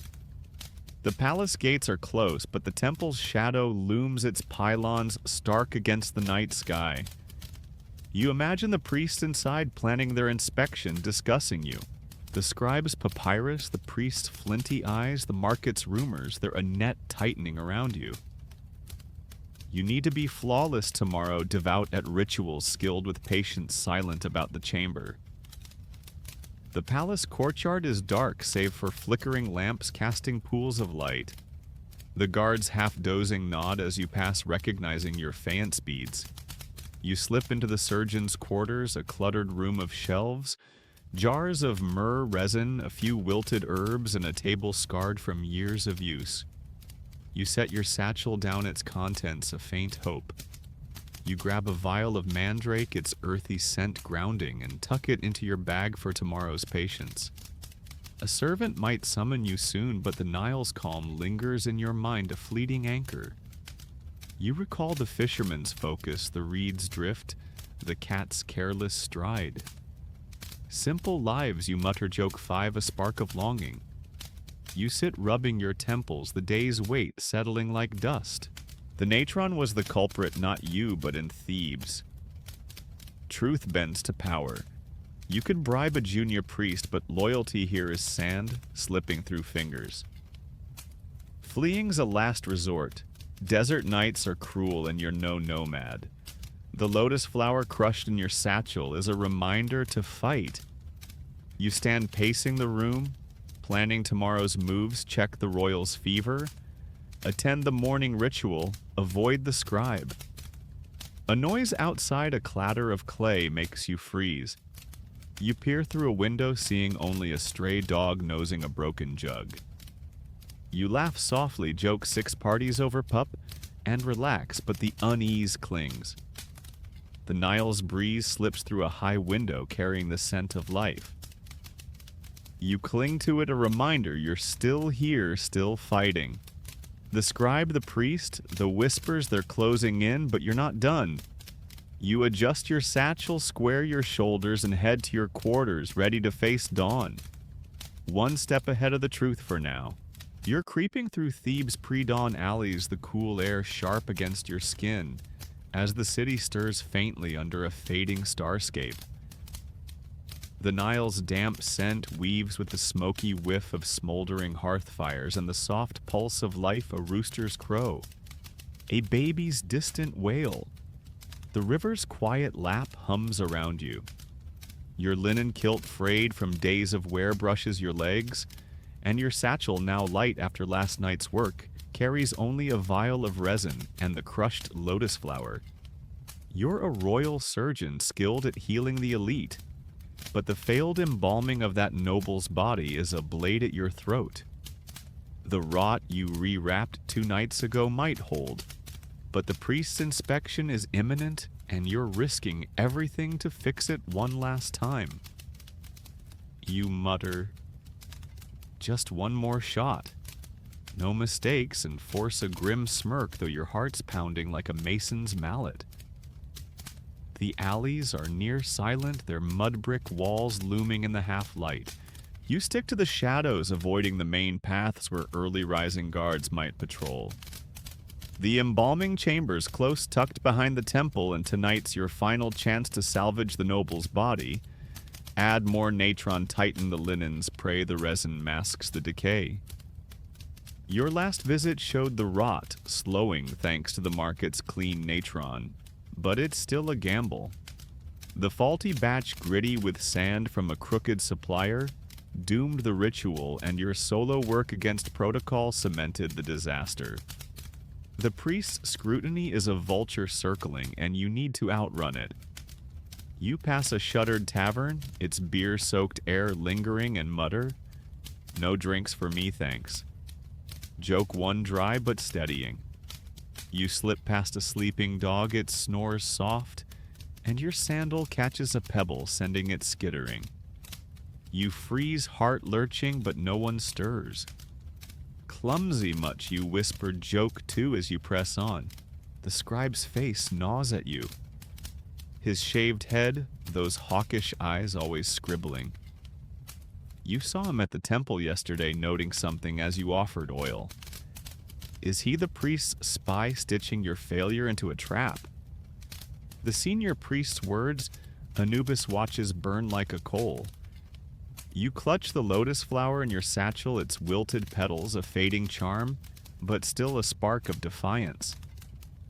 You need to reach the chamber, dodge the guards, and finish this before dawn breaks. The mainstream fact here is that New Kingdom mummification was a meticulous 70-day process, using natron to dry the body and linen to bind it for eternity, as detailed in texts like the ritual of embalming. But here's the quirky tidbit some embalmers added: crushed lotus petals to the wrappings, believing they soothe the soul's journey. You smirk, glancing at your own lotus flower. Hope you're working overtime, buddy. Joke 3, and it cuts through the dread, if only a sliver. You reach the temple's outer wall, the chamber just beyond. The air's still save for a frog's croak and the Nile's faint ripple. You crouch behind a tamarisk bush, scanning for guards.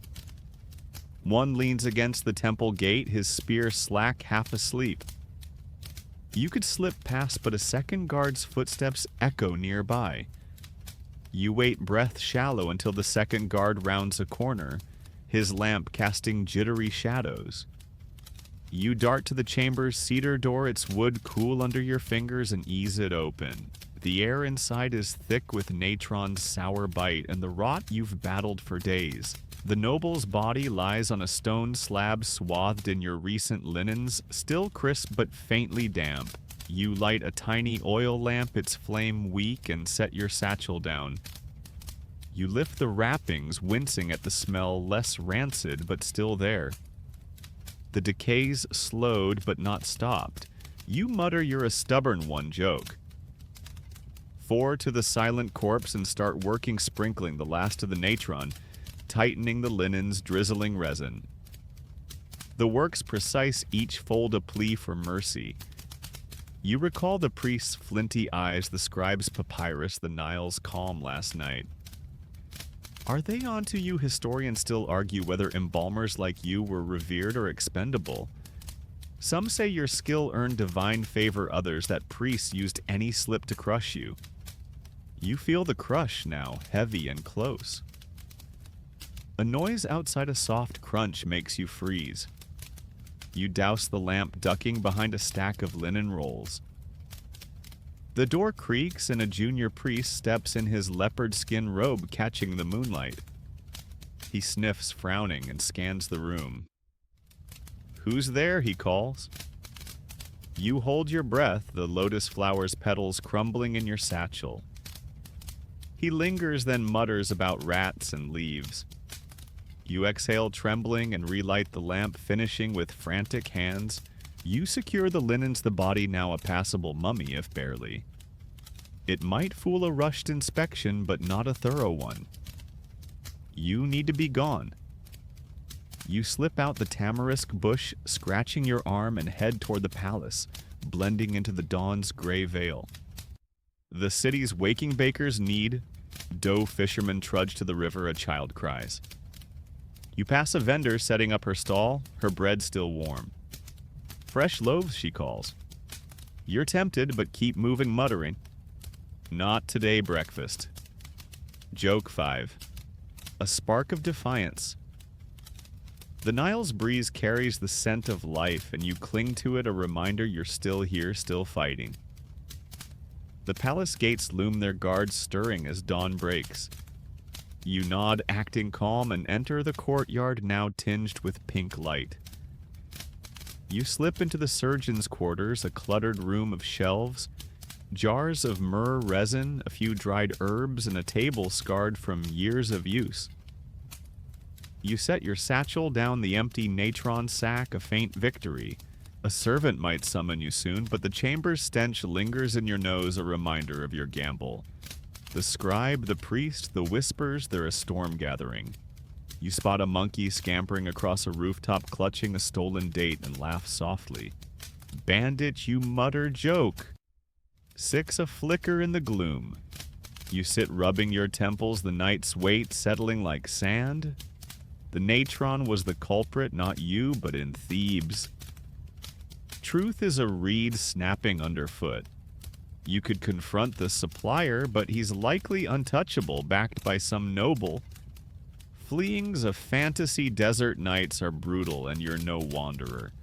The lotus flower's dust in your satchel is a reminder to fight. You stand pacing, planning today's moves. Treat patients, attend the morning ritual, avoid the scribe.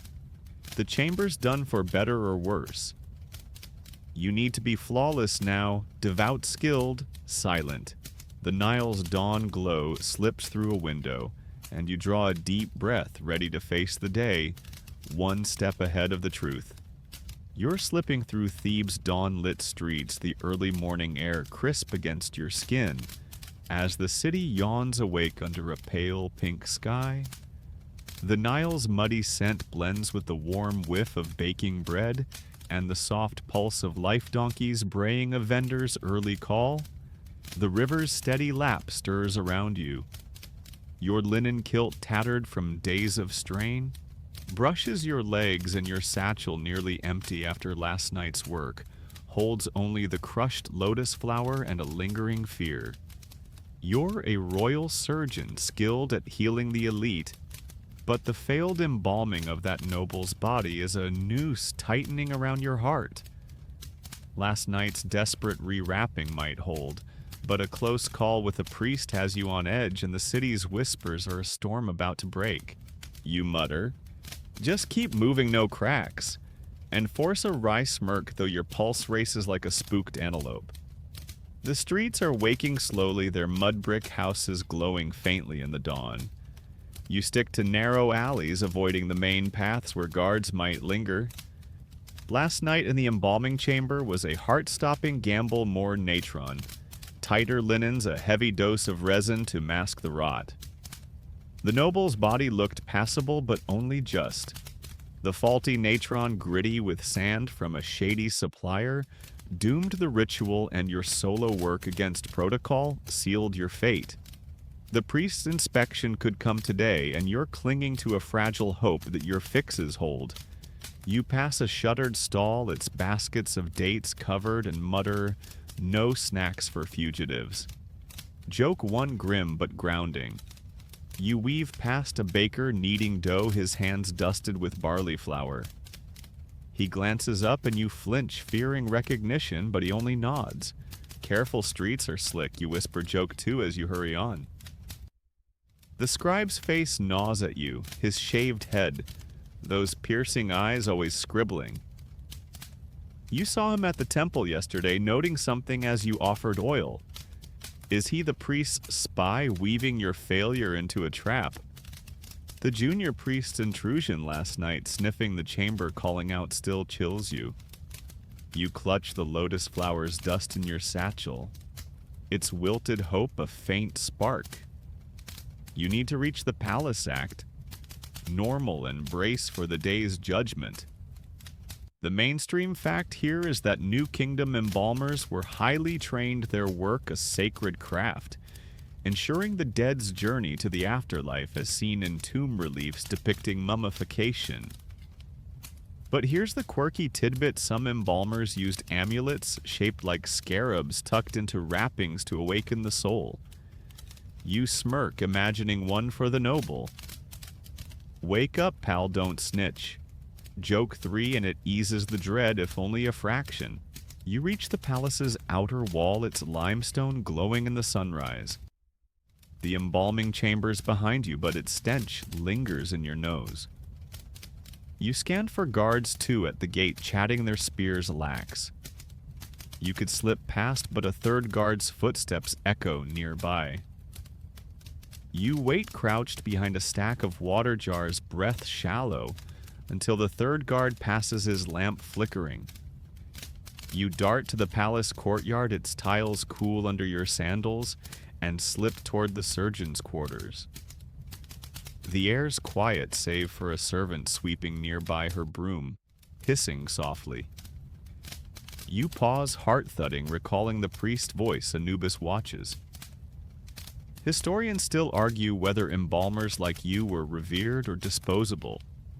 Some say your skill earned divine favor, others that priests pounced on any flaw to maintain control. You feel the pounce now sharp and imminent. The scribe's papyrus, the priest's suspicion, the market's whispers, they're a net tightening around you. Inside the surgeon's quarters, the room's a familiar mess. Shelves of jars, a scarred table, a papyrus scroll listing recent cases. You set your satchel down, the lotus flower's dust, a faint reminder of hope. You grab a jar of myrrh, its sharp scent bracing, and tuck it into your bag for today's patients. You need to treat that royal's fever, attend the morning ritual, and avoid the scribe. The chamber's done for better or worse, but the day's a gauntlet. You recall the Nile's calm last night, its ripples a fleeting anchor. Keep flowing, river, you mutter, joke 4, a plea for luck. A knock jolts you, a servant boy, his eyes wide. The temple's calling, he says. You nod, forcing calm, but his gaze lingers like he's piecing together a puzzle. Does he know you recall rumors of priests using children as spies, their innocence a perfect mask? You grab your satchel and head out the courtyard, now bathed in soft light. The guards nod, recognizing your faience beads, and you join a small crowd, heading to the Nile for the morning ritual. The riverbank's alive, women wash linens. Fishermen cast nets, a heron spears a fish. You kneel by the water, the sand gritty under your knees as a priest prepares a bronze bowl. The priest chants invoking Hapi, his voice a low drone. You close your eyes, but the chamber's stench creeps back. The scribe's here scribbling by a palm tree, his eyes flicking to you. Your stomach twists as he noting your every move. The priest splashes water on your face, cold and sharp, and intones, purified. You wish it were true. You stand shaking off the water and notice a noble woman, staring, her coal-lined eyes narrowing. Has she heard the rumors gossip in Thebes is a plague spreading faster than fever?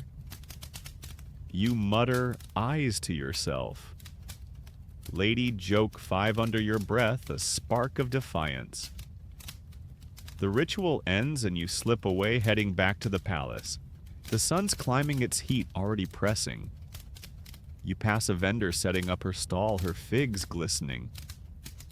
Sweetest in Thebes, she calls. You're tempted, but keep moving, the satchel's weight enough.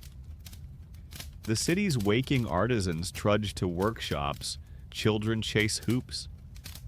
A dog sniffs a broken jug. You envy their simple lives. The natron was the culprit, not you, but in Thebes. Truth is a reed snapping underfoot. You could confront the supplier, but he's likely untouchable. Fleeing's a dream, desert nights are brutal, and you're no nomad. The palace courtyard is bustling now, servants lighting lamps, a harpist tuning her strings. You spot a monkey stealing a pomegranate from a tray and laugh softly. Bandit, you mutter, joke 6, a flicker in the gloom. You head to the royal quarters summoned to check that fever. The scribe, the priest, the whispers, they're a storm breaking. You adjust your satchel, square your shoulders, and step forward one step ahead of the truth. You're standing in the palace's sunlit courtyard, the midday heat pressing against your skin, as Thebes hums with life around you. The air carries the scent of blooming lotus and warm stone, but the city's pulse servants chatter the clink of bronze. A harpist's distant melody feels like a countdown. Your linen kilt, worn thin, clings to your legs, and your satchel, nearly empty, holds only the dust of that lotus flower, a wilted symbol of hope. You're a royal surgeon skilled at healing the elite, but the failed embalming of that noble's body is a blade poised above your neck. The priest's inspection is today, and the truth of your cover-up is unraveling, forcing you to face judgment. You mutter, "Just face it, no running," and force a sardonic smirk, though your heart's pounding like a war drum. The courtyard bustles, servants sweep tiles, nobles glide in pleated linens, ibis birds peck at crumbs. You've just come from treating that royal's fever, a routine task to maintain your facade, but the embalming chamber's stench lingers in your mind. Last night's desperate work, more natron, tighter linens, resin to mask the rot, was your final gambit. The noble's body might pass a cursory glance, but a thorough inspection will expose the decay. The natron was faulty, sabotaged by a supplier's greed, and your solo work against protocol sealed the disaster. Now the senior priest has summoned you of the temple, and the scribe's shadow looms. You pass a fresco of Mayat, her ostrich feather gleaming, and mutter, "Weigh my heart lightly, please." Joke one grim but steadying. You head toward the temple of Amun-Ra, its pylons towering beyond the palace gates. The streets are alive, vendors hawk figs, children chase hoops, fishermen haul nets by the Nile. You spot the scribe, his shaved head glinting, scribbling near a stall. His eyes meet yours and your stomach twists as he documenting your doom.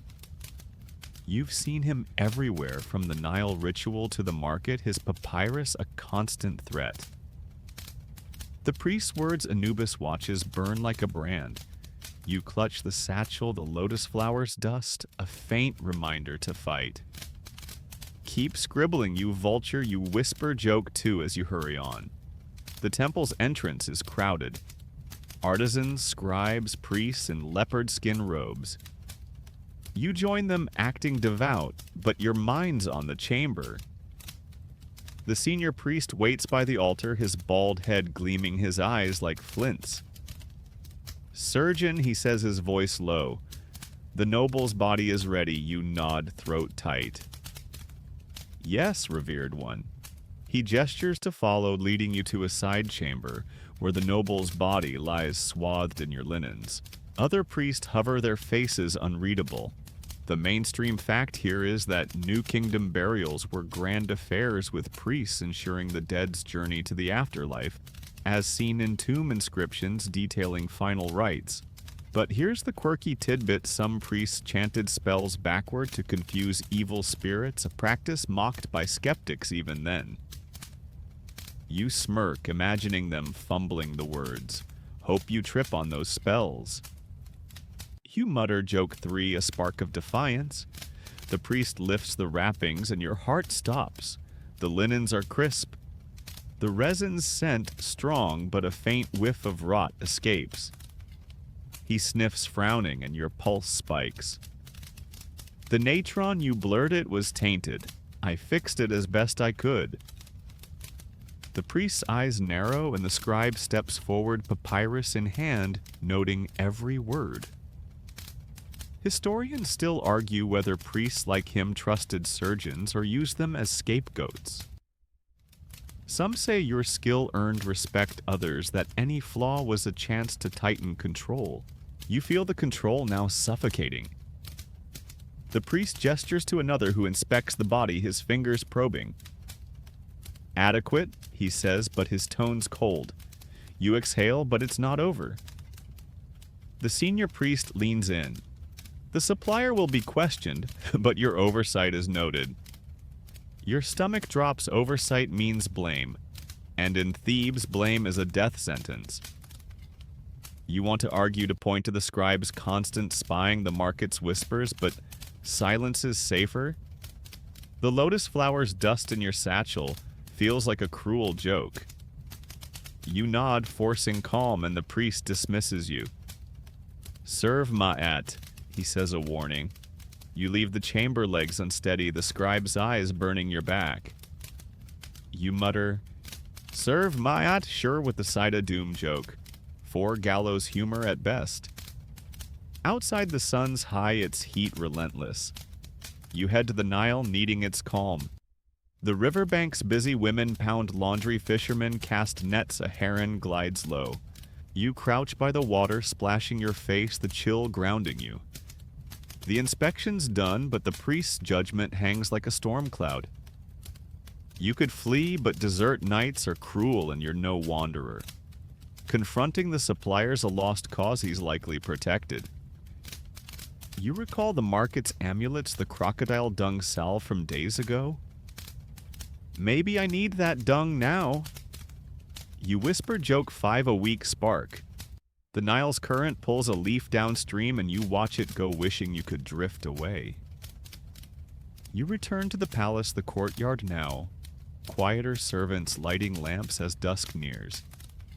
You slip into the surgeon's quarters, a cluttered room of shelves. Jars of myrrh, resin, a few wilted herbs, and a scarred table. You set your satchel down the lotus dust, a final reminder of your fight. A servant might summon you, but the priest's words, your oversight, echo like a sentence. The scribe, the whispers, the judgment, they're a noose tightening. You spot a monkey stealing a date from a servant's tray and laugh softly. Bandit, you mutter joke 6, a flicker in the dark. You sit rubbing your temples, planning your next move, stay low, treat patience. Pray the supplier takes the fall. As the day fades, you feel the weight of Thebes lifting, if only slightly. The Nile's breeze slips through a window carrying the scent of life, and you let it wash over you. The city's still watching, but you're still here, still breathing. You've faced the priests, survived their scrutiny, and though the truth's a fragile thread, you've held it together. The lotus flower's gone, but its spirit lingers, a reminder to keep fighting, to find balance in chaos. You lean back, the room's shadows softening, and let your eyes drift shut, the day's tension easing like a slow exhale. The Nile keeps flowing, its rhythm eternal, and you imagine its waters carrying your fears away, leaving only calm. The city sleeps, its whispers quieting, and you feel a gentle peace settle like sand, smoothing under the tide. The stars above Thebes twinkle, each a tiny promise of tomorrow, and you let them guide you into rest, your breath, slowing your heart, steadying the world, fading to a whisper. You're drifting now, the Nile's soft lap, a lullaby in your ears, its waters glinting under a starlit sky. Thebes is quiet, its bustling streets and looming temples fading into a gentle haze like a dream half remembered. The weight of the day, the priest's judgment, the scribe's shadow, the noble's body slips away, carried downstream by the river's endless flow. You're safe here, wrapped in the city's ancient embrace, its stories woven into the night's calm. The lotus flower's dust scattered in your satchel is a final spark, a reminder that you fought, you endured, and now you can rest. Let the Nile's breeze soothe you, its cool touch easing your mind, guiding you to a place of peace. The stars above whisper of tomorrow, but for now, there's only this moment, soft and still, cradling you in its warmth. Sleep calls gentle and sure, and you sink into it, the world fading to a whisper. Sweet dreams.